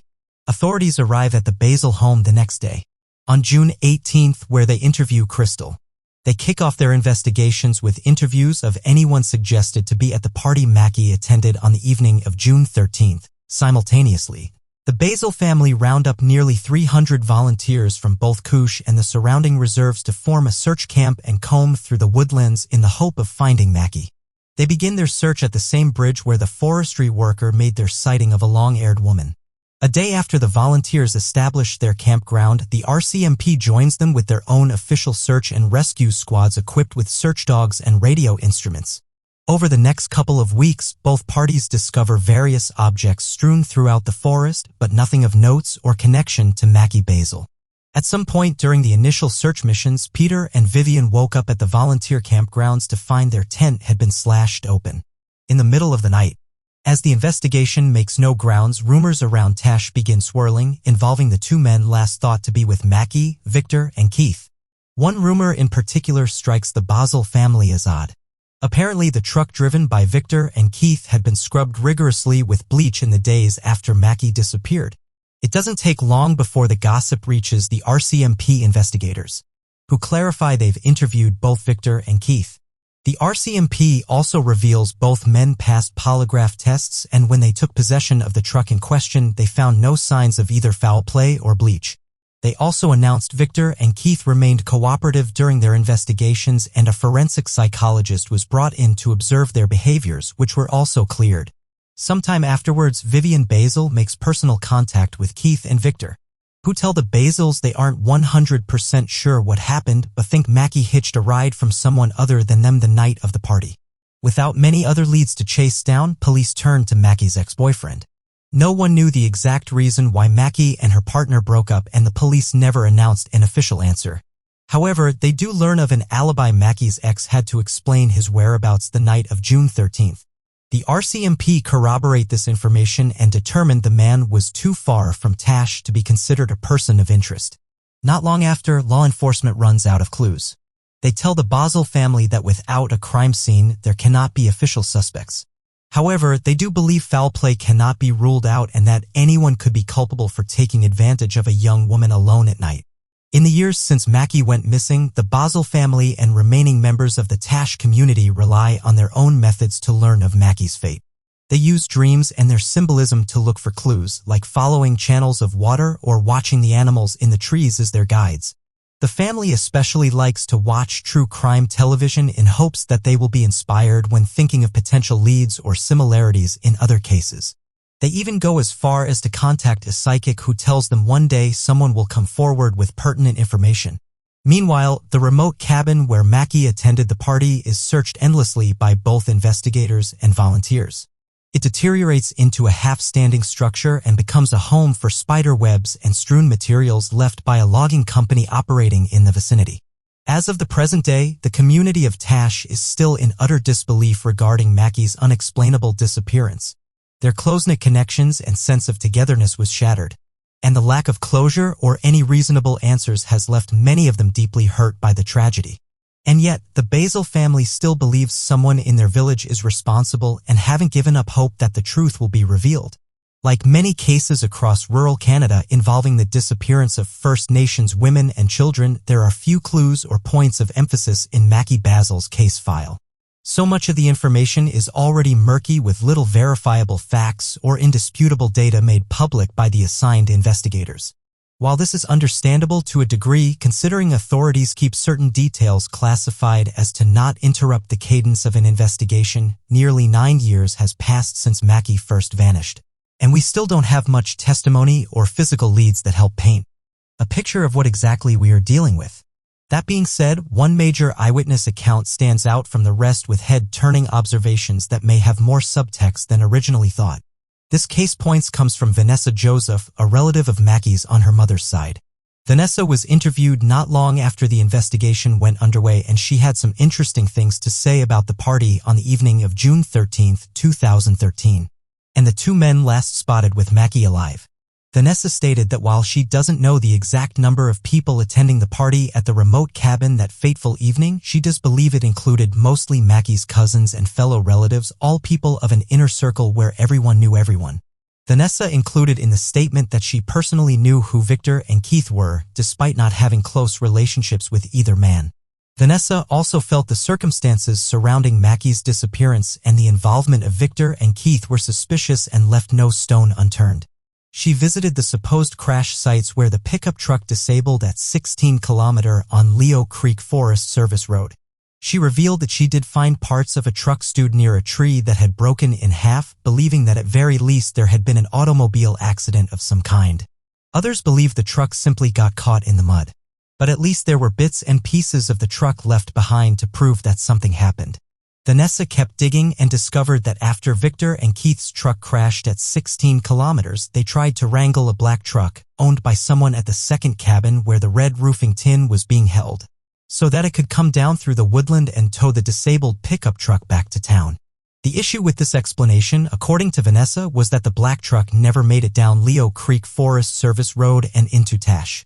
Rather, it was left behind at the hunter's cabin in the Couche Woodlands, about an hour-long drive from 16 km. What further complicates the situation is Vanessa's own sighting of Victor the morning after Mackie disappeared, where he had been seen walking through Tash at 10 a.m. with his clothes soaking wet up to his chest. If the timeline we've been given is correct, that means he made it into town just 30 minutes after he had been seen by the forestry worker at the crash site. So, if the black truck at the cabin never came down to tow the disabled pickup truck, how did Victor make it to downtown Tash so quickly? And why was he soaking wet? If a passerby offered to drive him into town, why wouldn't they just bring him directly to his destination and not force him to walk in wet clothing? Which is a question in its own right. What was he doing to be drenched nearly head to toe? If they were stuck in mud, there is no corroborating eyewitness testimony specifying his clothes were dirty or muddy. Unfortunately, while Vanessa's testimony is noteworthy and leaves inklings of suspicion, it complicates the investigation rather than clarifying it. She has since stated she believes everyone involved in the case has been properly interviewed by police and has no idea who could be responsible, despite her comments on Victor and Keith. It goes without saying she isn't the only one. Let us now turn to the most prominent theories in explaining the disappearance of Immaculate Basil. To better understand the theories surrounding Mackie's investigation, it's important to take a closer look at the geography of Tash and the nature of rural British Columbia as a whole. Tash sits on the northern shores of Stewart Lake, British Columbia, properly named Lake Nicalban. The closest, most heavily populated junction nearby is Fort St. James, 45 minutes south of Tash, connected to the reserve by Tash Road and Route 27. Between the two locations are plenty of lakes, smaller ponds, interconnected rivers, and hillsides featuring infinite backwoods. If an area isn't covered by man-made structures or bodies of water, it's covered with trees. There are no prairies or plains or open stretches of land. Everything is covered by the cloak of the forest. Due to the highly concentrated woodlands and rural nature of the area, the only major industries located near Tash are logging, forestry operations, and mining. An inactive railroad runs through the area as well, but went out of operation long before Mackie Basil went missing. Considering the lack of employment and the remoteness of the Couche Reserve and the surrounding communities, it's very possible the environment itself is to blame for Mackie's disappearance. A popular theory held by some, including investigators at the RCMP, is that Mackie vanished as a result of an animal attack.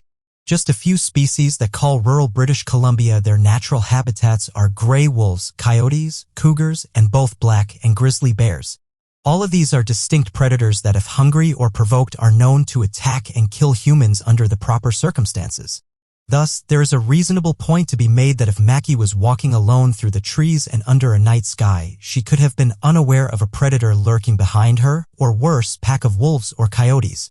Maybe Mackie had run into a bear cub and the protective mother was within striking distance to protect her young. Remember, Mackie was a music enthusiast, and it is a known fact she had her iPod Shuffle and headphones with her the night she went missing.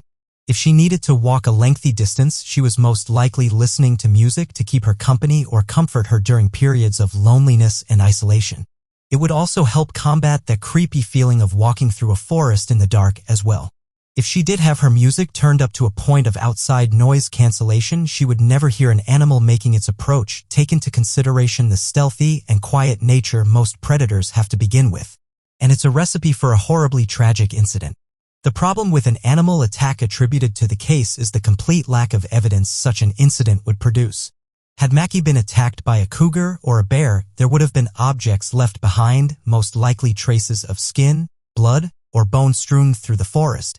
While the woodlands around Tash are vast and seemingly endless, there were countless rescue missions that scoured every square inch of a 20-kilometer radius around the area Mackie was last seen. Animals kill on instinct. It is their nature to hunt and take their prey off to a secluded place to eat, either by themselves or with a pack. They are not wired to clean up after themselves, nor do they fully consume a corpse.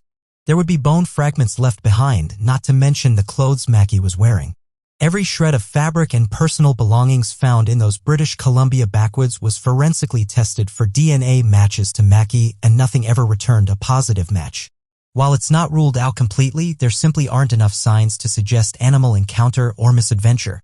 Another potential theory put forth is the possibility that Mackie disappeared of her own accord, whether it be escaping to form a new life or potentially ending one via suicide. There isn't much circumstantial evidence to support this theory other than that there are few other explanations as to how someone could leave without a trace. Some would point to Mackie's behavior in the months and days leading up to June 13th.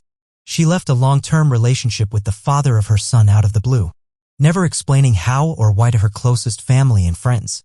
She also asked her brother and sister to take care of her son on random occasions and specifically told Peter, "Goodbye, I love you," twice on the night she left. To some, it sounded like a subtle way to make peace with her loved ones before leaving permanently. Others will argue that Mackie couldn't have ended her own life or left without notice because of her unconditional love for her son and other children she helped foster, including her nephew. The sad truth of the matter is that for certain people who seek out suicide or self-harm, it doesn't always matter who or what is in their life to provide love or happiness. Who's to say Mackie wasn't dealing with inner turmoil regarding her circumstances? What if she had to run away for her safety? What if someone threatened her or her son if she didn't leave? These are far-fetched scenarios that rarely happen, especially to public knowledge, but they should be addressed. And while there are at times signs of suicidal ideation in folks contemplating taking their life, there isn't any set rules or guidelines to picking those folks out of a crowd. There are people who appear perfectly content and at peace with their life, who are actually fighting internal battles and wind up ending things anyway. Mackie could have been one of those people. She endured years' worth of abuse, assault, and neglect. She was abandoned by her father. And sometimes when anxieties of abandonment surround people as children, those same insecurities fuel them in adulthood. Those who suffer from fears of abandonment will often abandon others later on in life. Not because they are cruel people who want their loved ones to suffer, but because if they abandon someone first, it removes the possibility of that same person abandoning them later on. In the end, it's impossible to tell.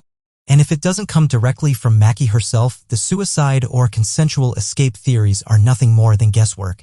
The third theory that makes the most sense in our eyes and the eyes of those involved with the case was that Mackie met with foul play in the early morning hours of June 14, 2013. Of course, this theory begs a vital follow-up question. If another human being or beings is responsible, then who is at fault for Mackie Basil's disappearance? The most obvious possibilities are Victor and Keith. If not for any reason other than they were the last two people who allegedly saw Mackie alive. Their testimony places Mackie at the 16-kilometer checkpoint on Leo Creek Forest Service Road in the twilight hours on June 14th, walking away from the pickup truck they crashed while on the way to a hunter's cabin for supplies. It is not public knowledge as to why she left the two men, but then again, she may not have told them why either. The men reported that after the crash, Mackie departed on foot, saying she was going to try and hitchhike her way back home and would find a ride elsewhere. It is unclear what time any of this takes place in the men's version of the story. The issue with Victor and Keith's testimony, accepted by law enforcement and passed by the untrustworthy polygraph test, is that only they can stand by such claims. There were no witnesses to the car crash situation outside of the forestry worker who was unable to identify the woman he saw as Immaculate Basil, or properly define exactly what was wrong with the truck on the side of the road. The police actually followed up with this anonymous worker and found his claims baseless. Making matters even cloudier is the fact that Victor didn't exactly have the most promising history. Not only was he much older than his counterpart, Keith, and Mackie Basil herself, but Victor also wasn't a Tash resident and had a somewhat lengthy list of prior criminal activity. The provincial courts in British Columbia officially have 5 separate violent crime convictions reported on Victor, as well as at least one charge of sexual assault. While the exact descriptions of these charges aren't known, it certainly paints Victor in a different light. It's possible he took advantage of Mackie, killed her, and threatened Keith with violence, as his past might indicate. Keith was younger than Mackie at the time and may have struggled to protect her under the prowess of a much older, larger man. Again, this is all assumption. Victor has repeatedly denied any and all claims in the matter and has technically been ruled out by the RCMP. The circumstantial facts don't make anyone necessarily feel good about that, but legally it's what we have and what we must go by. Both he and Keith are still alive to this day, and the potential for additional information to come out still remains. While there is little public knowledge as to any known serial criminals or kidnappers in Tash, many people believe the potential kidnapper or killer is from the area. It would make sense too, given that Mackie was on rural, unmarked roads for most of the night, and in a general area in which only locals would have known how to navigate without being seen. Who else it could be outside of Keith or Victor is impossible to discern with the information we have right now. Mackie also wasn't the first person to go missing from the general area in her own family. On September 8, 2007, her cousin Bonnie Joseph went missing while attempting to hitchhike to Vanderhoof from Prince George on Highway 16. While Bonnie was most likely the victim of a random hitchhiker, it does speak to how often these types of crimes happen to First Nations women all across Canada, specifically along Highway 16, dubbed the Highway of Tears. We've covered a few videos detailing Highway 16, and if you haven't heard of it before, we recommend educating yourself on the horrifying and tragic topic as soon as you can. As a quick recap, the Highway of Tears is a 725-kilometer stretch of highway, specifically Highway 16, connecting Prince George to Prince Rupert in British Columbia. Since 1970, it has seen an inordinate amount of Indigenous women and children go missing and be murdered at much higher rates than both other demographics and other regions across Canada. It should be noted that Tash is located over an hour's drive north of Highway 16. And because of the remote access of the Coos-Che Reserve and the surrounding communities, there aren't many out-of-towners or passerbys that make it all the way up to Tash. Most of the forestry and logging work sees a large share of their workers coming in as regulars from the area. So it's simply less likely that an opportunist on Highway 16 would wind all the way up in a secluded area of woodlands instead of just finding someone closer to the highway. That's not to say Mackie couldn't have first hitchhiked down to Fort St. James and then been captured by a second hitchhiker in the shadier places of the city.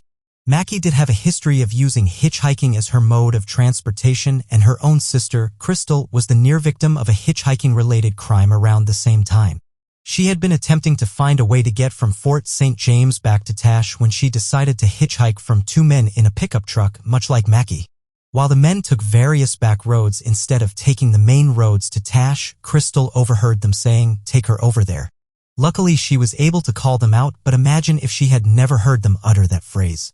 It should be noted that the men in the story are not considered suspects and have never been identified, but it gives context to what most women face to this day along the Highway of Tears and how many suspicious figures lurk in the surrounding streets. Much like the theories regarding running away and self-harm, there isn't much to use as evidence Mackie wanted to hitchhike that night. It wasn't uncommon for Mackie to spend the night in other places, but if she was going to be out overnight, she would take her travel kit bag with her. The travel kit bag, including all of what little money Mackie had, was found in her room at Peter Basil's house. It wouldn't make any sense to leave those items behind, especially if she was truly planning to be back the next day. It is important to remind ourselves that even if Mackie did run into trouble whilst hitchhiking, and even if she knew that hitchhiking in that area was dangerous, it doesn't make those who hitchhike unintelligent or bad people. For many First Nations men and women, hitchhiking is the only choice. They have to get to a grocery store for foods to survive or starve. Indigenous peoples on reserves are not provided the resources to acquire driver's licenses, much less afford a car. Buses are underutilized on reserves, and sometimes there aren't even real grocery stores in an entire village, making traveling across highways to neighboring towns a requirement of survival. We must never blame someone's trauma or fate on their decision to hitchhike. Instead, place that energy towards a solution to the transportation problem First Nation peoples experience every single day. It could lead to a lessening of cases along the Highway of Tears. And more people like Mackie could make it home safe and sound without needing to hitch a ride from a total stranger. Writing a conclusion to the case of Immaculate Basil is basically a fool's errand. There is so much information we simply do not have, and even an educated guess feels useless.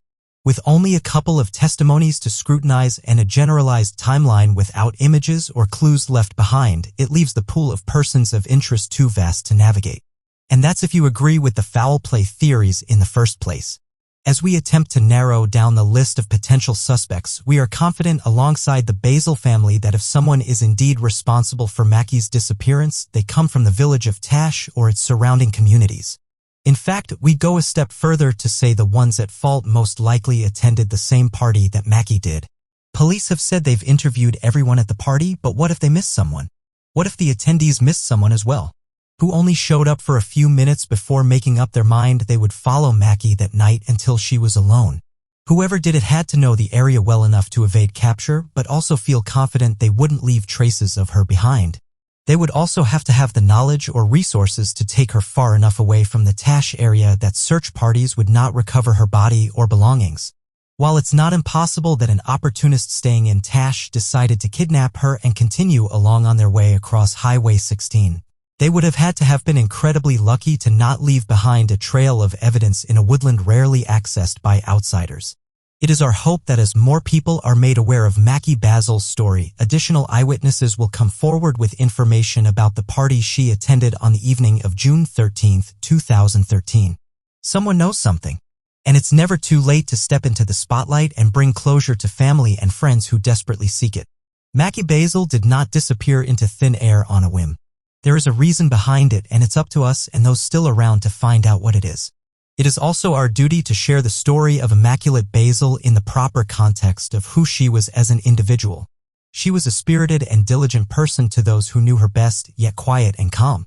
In the face of the public, she found a way to love everyone who crossed her path, introducing optimism to even the darkest of situations. She had the courage to stand up after being knocked down time and time again and did not let the tragedies surrounding her define her individuality. She was a proud artist and a proud mother. The opportunity to search deeper within her culture and heritage was sadly ripped away from her. But the legacy she leaves behind will not be about that. It will be about a young woman who survived, strengthened, and sought to bring peace and joy to those who were around her and those who choose to carry on that positive way of life moving forward. In late November 2010, the sudden disappearance of a young girl shook the tight-knit community of Brambati di Sopra. It's a small town on the outskirts of the Alps in northern Italy. The investigation that followed is widely considered one of the largest in Italian history. This is the story of Yara Gambarazio and a twisted tale that gripped a nation. 13-year-old Yara Gambarazio came from a large, loving family. She was one of 4 children to parents, Fulvio and Mora. Her father worked as an architect and her mother as a teacher. Their respective families had lived in the area of Brambati di Sopra for generations. It was a quiet town with 8,000 residents, despite being only an hour from the fashion capital of the world, Milan. Life in Brambati di Sopra could not be more different. Time moved slowly there, and the scenery is quintessential rural Italy with cypress-lined streets and views of distant mountains. It seemed like the ideal place to raise a family. On Friday, November 26, 2010, Yara said goodbye to her family and set off to the local gym where she trained for gymnastics. She left at 5:15 p.m. to walk the short couple 100-meter route like she had done countless times before. Yara needed to drop off a stereo for her instructor and then she would be right back home. When 2 hours had passed and Yara had still not returned, worry set in for her parents. Yara's mother, Mora, dialed her number, but the call went straight to voicemail. They waited until 7:30 p.m. hoping their daughter would walk through the door with an explanation of something that was keeping her busy until then. Unfortunately, she was still not home and Yara's father Fulvio called the police. The call went through to Lattiero Gari, the magistrate on duty in the nearby city of Bergamo. The experienced magistrate wasted no time in getting authorities out and searching for the missing 13-year-old girl. When retracing her steps, the investigators found out that Yara made it to the gym that day where she saw her instructor. They had done a light training session in preparation for an upcoming competition before Yara left and started the journey back home. The last time anyone had contact with Yara was at 6:44 p.m. when she sent a text message to close friend Martina. She told Martina that they could meet up early the next weekend before the gymnastics meet. There were a few witnesses who claimed to have seen Yara talking to 2 men near a red car, but this could not be confirmed. They were not completely certain that it was, in fact, Yara. Tracker dogs were brought to the gym to try and trace Yara's route home. Instead, the dogs led their handlers in the opposite direction towards Mappolo, a small commune located less than 10 minutes from Brambati di Sopra. Yara's phone records confirmed that her phone had been in Mappolo at 6:49 that evening. As is standard procedure in missing persons cases, the family is always questioned by authorities. Each member of the Gambarazio family was thoroughly interviewed, which meant the investigators were able to rule them out as potential suspects. Mora and Fulvio were respected members of the community, and Yara was loved dearly by them and her 3 siblings. The Tazierugari authorized wiretaps on hundreds of cell phones belonging to possible suspects and had her team try to track down the 15,000-odd devices that had passed through Mappolo on November 26. This led to the identification of their first suspect, a Moroccan man named Mohammed Fikri. A conversation had been overheard where Fikri asked God for forgiveness and mentioned something about not being responsible for taking her life. At the time of Yara's disappearance, Fikri was working in Mappolo on a building site. By the time investigators believed he may be linked to the case, he was already gone, heading for Tangiers, a city in northwestern Morocco. The Italian authorities weren't going to give up that easily and set out to intercept the boat. The mission was successful and Fikri was arrested. His van was subsequently searched and lo and behold, a mattress with dried red stains was discovered inside. It seemed like they could be on the right track to finding out what happened to Yara, until further investigation revealed that the mattress was unrelated to the investigation and that the supposed phrase heard over the wiretap had been mistranslated.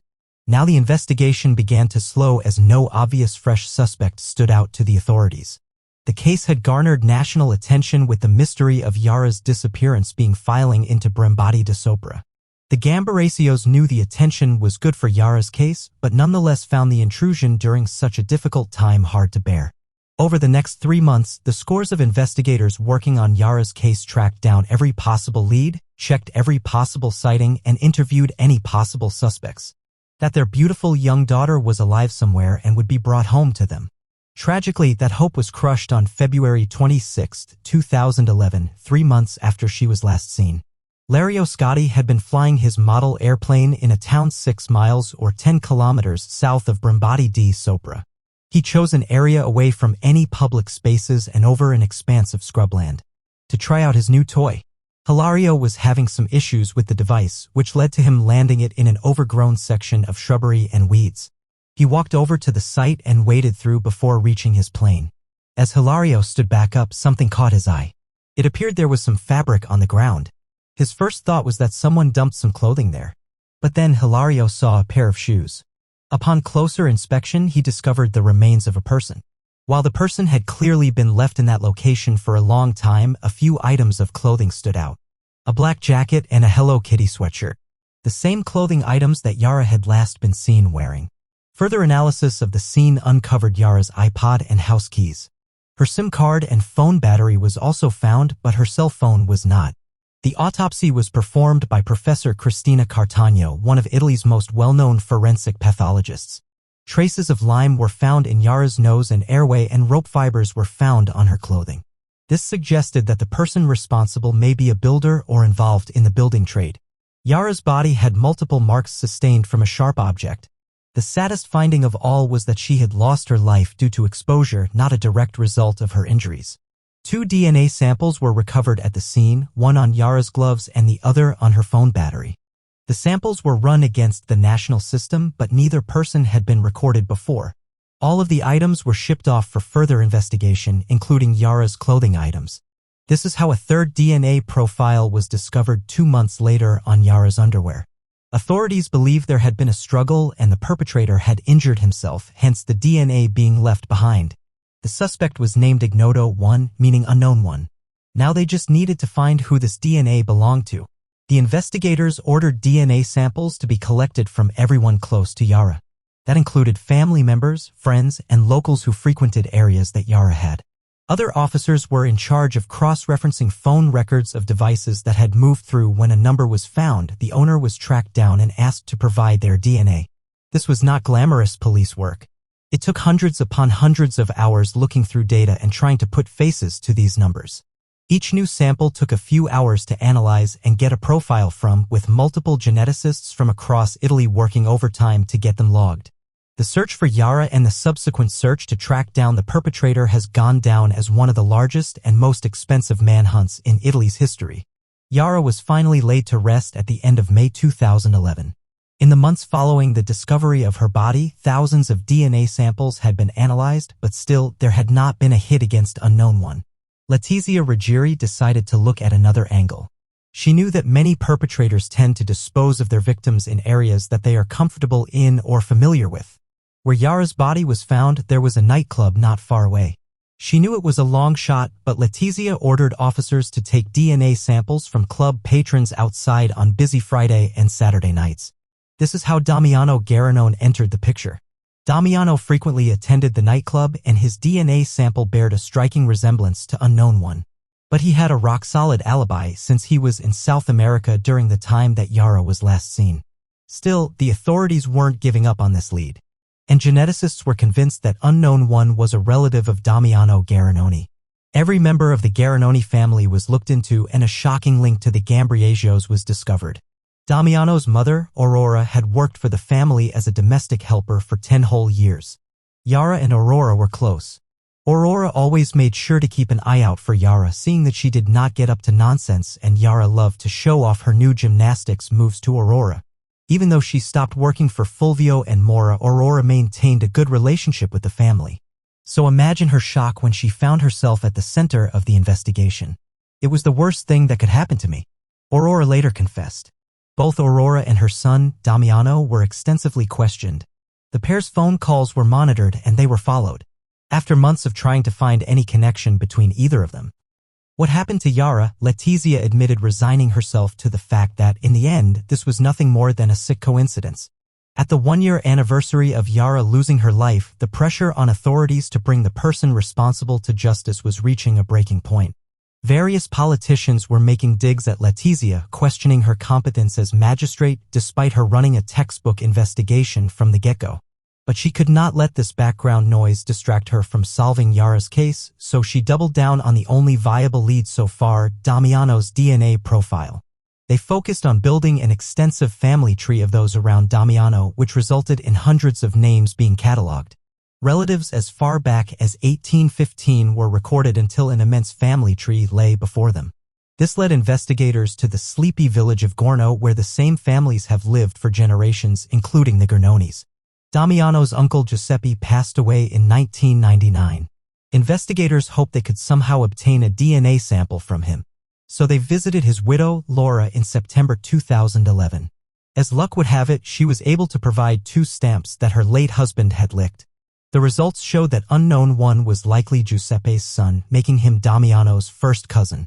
Giuseppe worked as a bus driver and was a talented accordion player, putting his talent to use at Gorno festivals. He had 3 children with Laura, 2 sons and a daughter.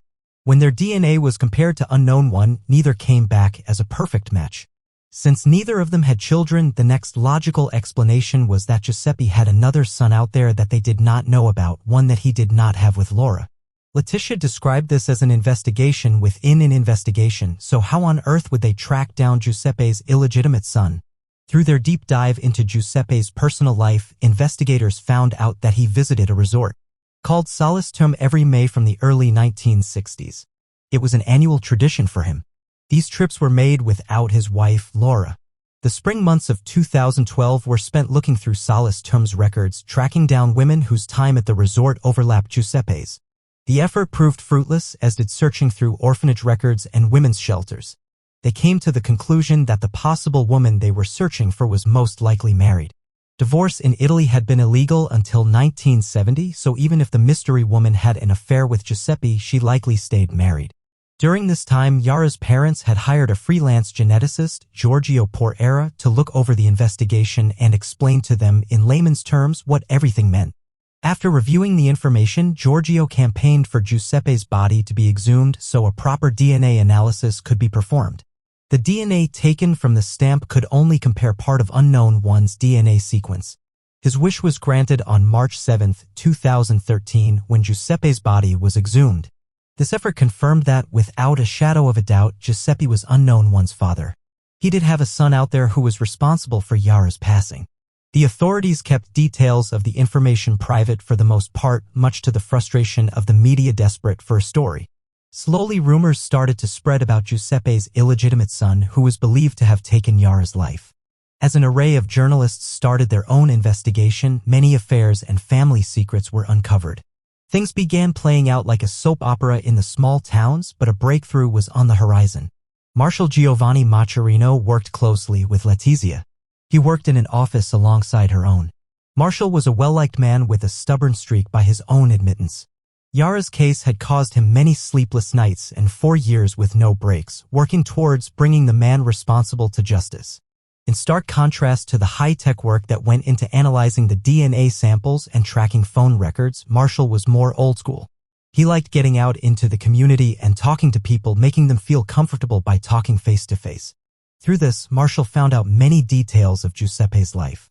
As previously mentioned, Giuseppe worked as a bus driver, and Marshall managed to track down his old colleagues. The main bus route for the drivers was taking factory workers to the abundant textile factories in the area. Many of these passengers were women. The drivers often described Giuseppe as somewhat of a ladies' man. While Marshall became acquainted with every aspect of Giuseppe's life, a name came up: Esther Ruffi. Esther was born and raised in Ponte di Selva, where Giuseppe lived since the early 1960s. Giuseppe actually lived not far from Esther at the time.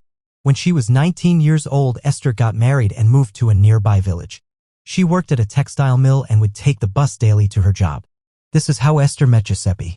Her husband was a sickly man who used a cane. And during her frequent trips in Giuseppe's bus, Esther fell in love. Did investigators finally have their missing link? Letitia and her team checked their database to see if Esther happened to be on file. They found that a sample had been taken from Esther back in 2012, but a lab error meant it was not showing on the system. The result was conclusive when the moment came to run Esther's DNA against unknown one.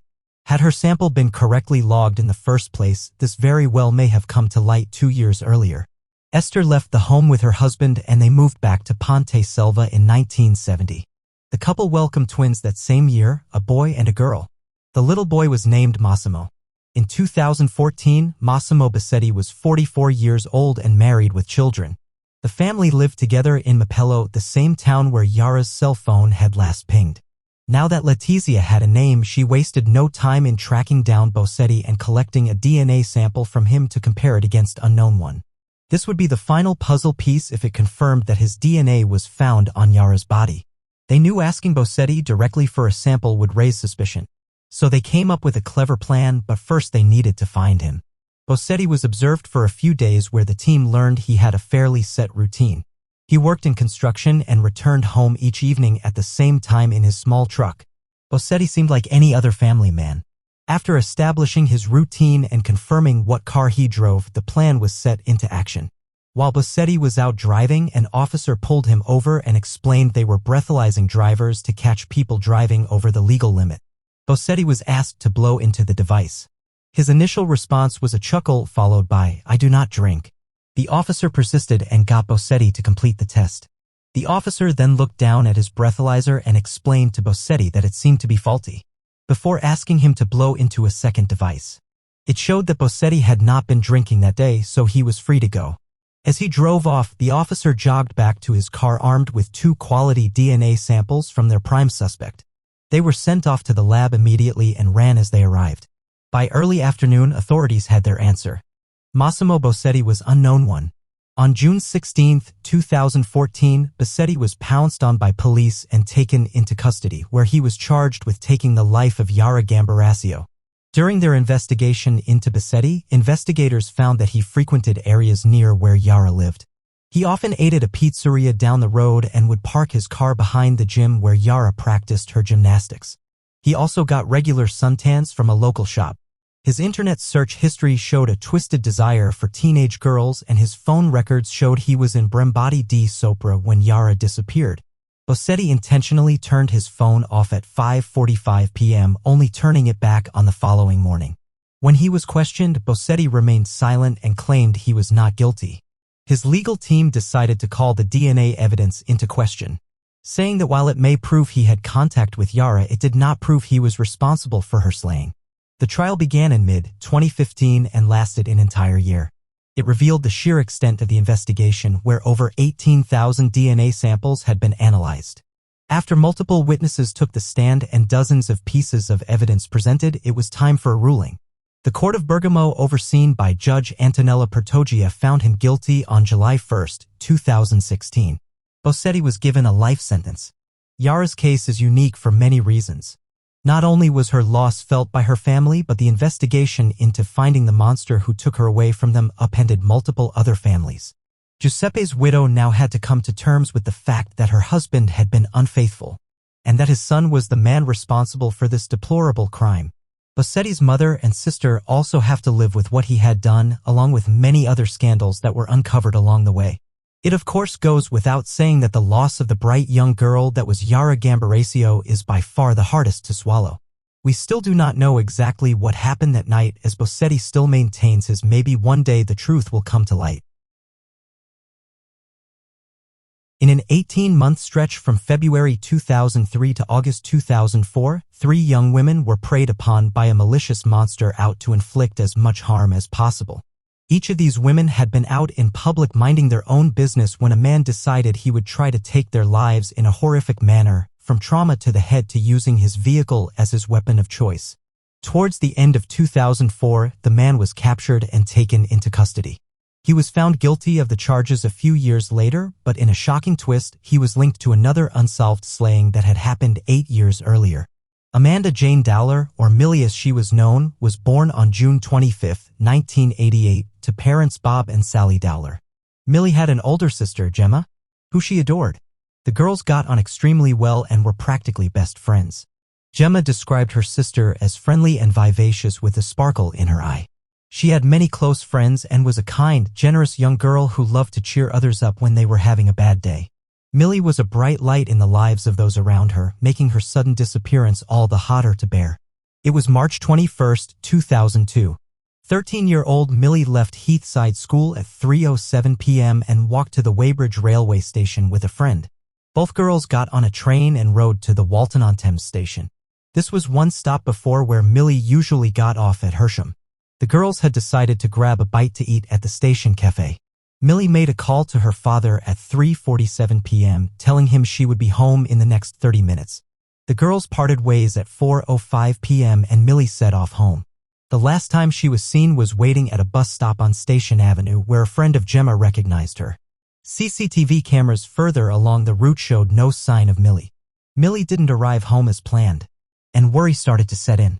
By 7 p.m., her parents called the police and reported her as missing. A large-scale search operation followed by numerous different officers on foot looking for Millie. Police helicopters were also deployed, hoping to catch a glimpse of the young girl or find something that showed signs of her being in a particular area. Local rivers were searched, and the route Millie should have taken was gone over with a fine-tooth comb. When the CCTV cameras along Station Avenue were accessed, a red Daiwa Nexia was pictured at 4:32 p.m. 7 years later. We would find out who was behind the wheel. Detectives working on the case made multiple public appeals for any witnesses who may have seen anything suspicious or seen Millie herself that day. Her disappearance was so sudden that initial theories revolved around Millie either purposely running away or knowing the person who took her. How could a complete stranger have grabbed her at this time of day in a fairly public setting? It didn't make any sense. Millie's family was adamant that she wouldn't have run away. Crime Watch UK aired a reconstruction of Millie's last known movements and featured a direct appeal to the young girl, as Millie having run away was the definite best-case scenario. But her mother couldn't fathom why her youngest daughter would do such a thing. Years later, it was publicly revealed that Millie had written letters saying she was going to leave home and expressing some unhappiness. In reality, these letters were nothing more than a teenage girl writing her completely normal frustrations out on paper. After what was likely a typical argument with her parents or sister, nothing more. On March 28th, the police still didn't believe they were dealing with a stranger taking Millie by force. No witnesses had come forward having witnessed any sort of struggle, despite Millie having been seen on multiple occasions throughout the afternoon. They felt it was unlikely she had gone anywhere with a stranger, hence believing she was familiar with the person she left with. 4 weeks went by with few leads and still no sign of Millie. On April 23, 2002, a body was found in the River Thames and immediately speculation ran wild that this could be Millie Deller. It was later confirmed that the remains were that of 73-year-old Macy Thomas. She had disappeared the year prior and her passing was ruled as non-suspicious. Macy likely drowned. Weeks turned into months with still no new information about what had happened to Millie. Frustrations continued to grow for the Dollars, not understanding how their daughter could just disappear into thin air. As if things couldn't get any worse, the family themselves started facing scrutiny, with Bob Dowler being the main target. Since the police had stated on many occasions that Millie likely knew whoever she had left with, naturally the media latched on to that person being a family member. While trying to come to terms with their loss, they also had to contend with stories being published and unfounded rumors spreading. Bob Dowler had nothing to do with his daughter's disappearance, which made the focus on him hard to bear. Not only was it a horrific thing to be accused of, but Bob knew that all the time spent looking at him was time wasted on finding the person who was really responsible. Authorities later apologized for the possibility of missing crucial leads while looking at Bob for Millie's disappearance. By June, the authorities spoke to the Dollars and told them they needed to brace themselves for the worst-case scenario. Bob and Sally continued to send their daughter text messages, hoping she was still out there somewhere. That month, a £100,000 reward was offered by the Sun. But still, no one came forward with any useful information. In September 2002, everyone's worst fears were realized. It was September 18th and a small group of mushroom pickers were out in Yateley Heathwoods in Yateley, Hampshire when one of them spotted something in the undergrowth. It was a body. The authorities were immediately identified and dental records confirmed that they had found Millie Deller. She was found unclothed with none of the items she had in her possession when she disappeared. That included her backpack, purse, and cell phone. To this day, none of the items have ever been recovered. The case was no longer a missing person investigation. Authorities were now looking for the person responsible for taking Millie's life. The Surrey police launched the investigation titled Operation Ruby to bring this monster to justice. A month after Millie was found, the Surrey police set up a large-scale roadblock near Yateley Heathwoods. Roughly 6,000 motorists were stopped and questioned, but this produced no new leads. Items from Millie's bedroom were taken in for forensic testing, and on March 23, 2003, a year after she was last seen alive, unknown male DNA was found on one of her items of clothing. This led authorities to theorize that Millie had potentially met with the man who took her life before she vanished. This lead was shortly ruled out. Despite hundreds of people being interviewed, extensive house-to-house inquiries, and a thorough look into some unsavory characters that lived near where Millie was last seen and near where her body had been found, the Surrey police still had nothing.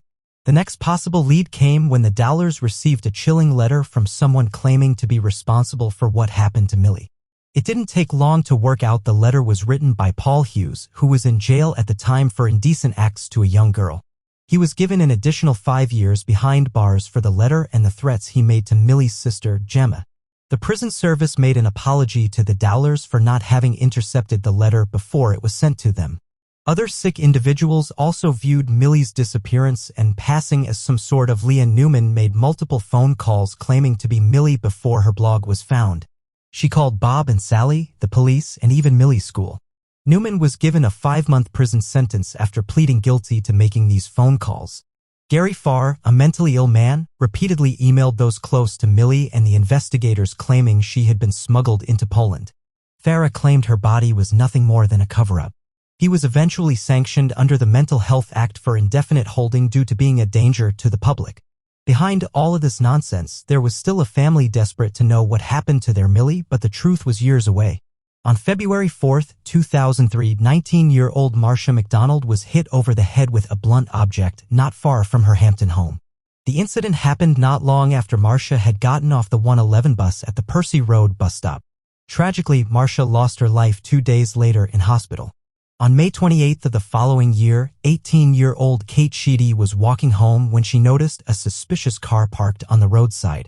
A man was inside and the engine was running, but the lights were deliberately turned off. Kate decided to move away from the vehicle and cross the road. Before she even knew what happened, Kate was run over by the car. Proving this wasn't an accident, the man then reversed over Kate's body before racing off. Miraculously, Kate was able to drag herself off the road and find help. Despite the severity of her condition, Kate survived after a lengthy hospital stay. 3 months later, another young woman was preyed upon.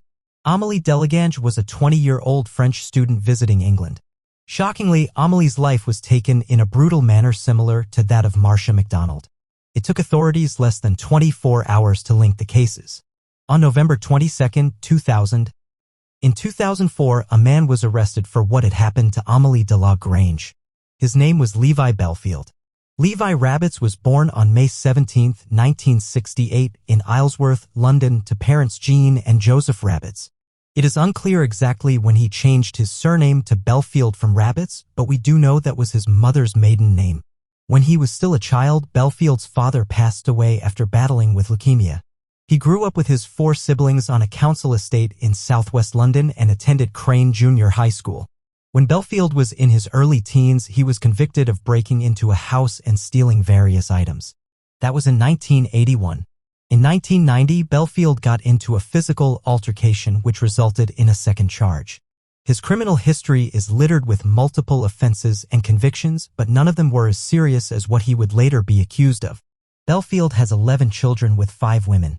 His ex-girlfriends later described Belfield's behavior as charming initially before his true colors started to show. All of the women shared the same stories of what Belfield was like as a partner.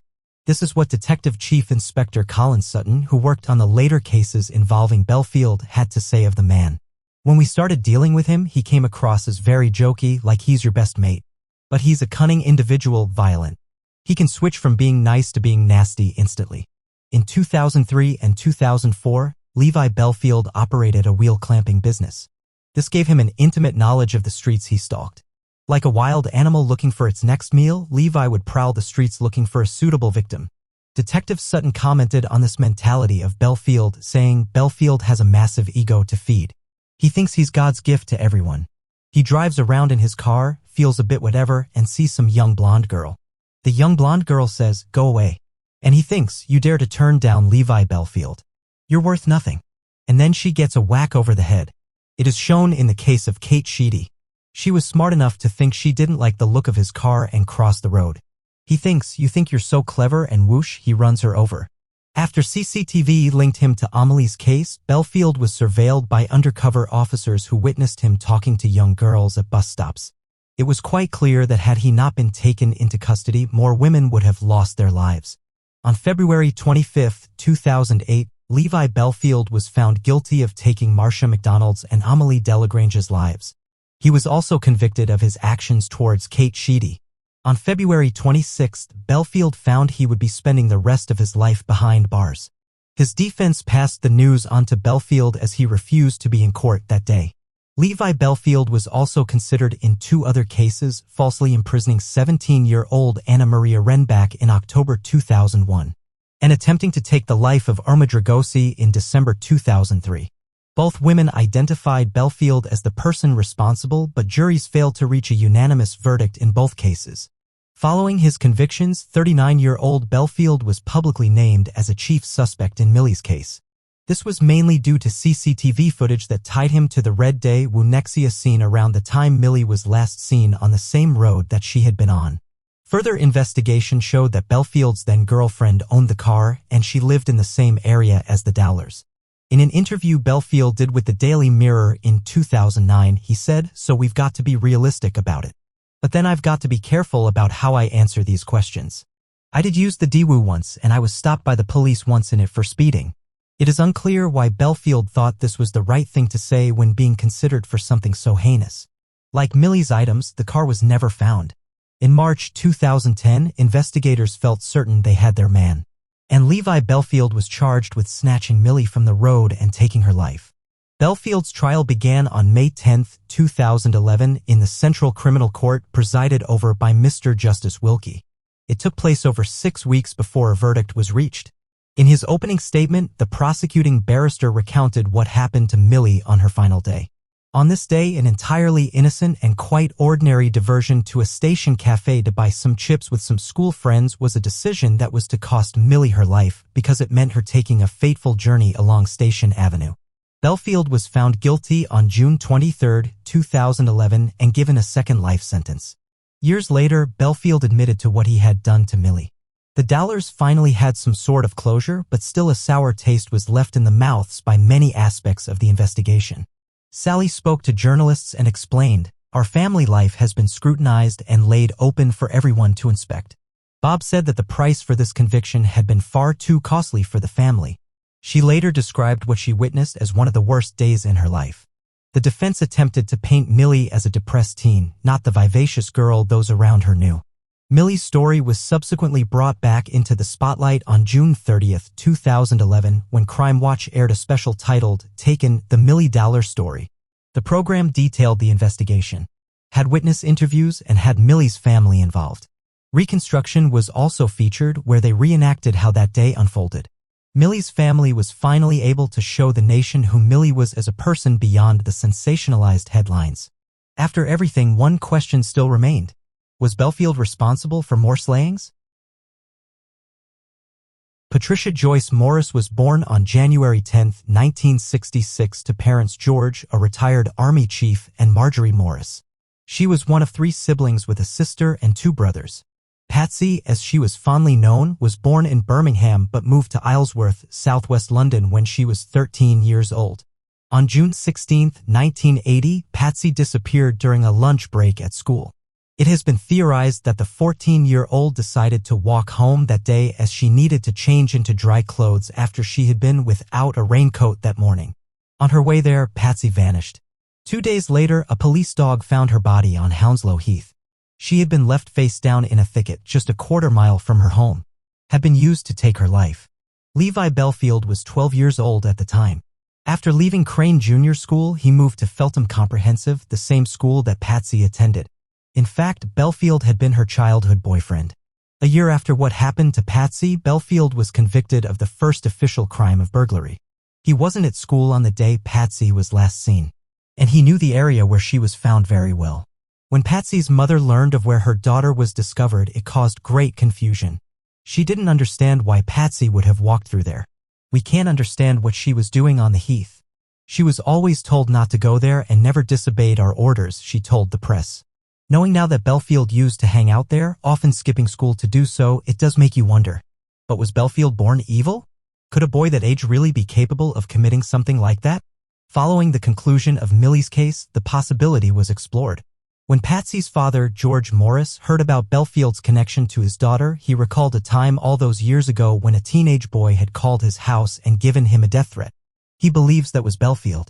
He's a local man, which is why it could be him. And it's terrifying to think that someone of 12 or 13 could have done it, George said.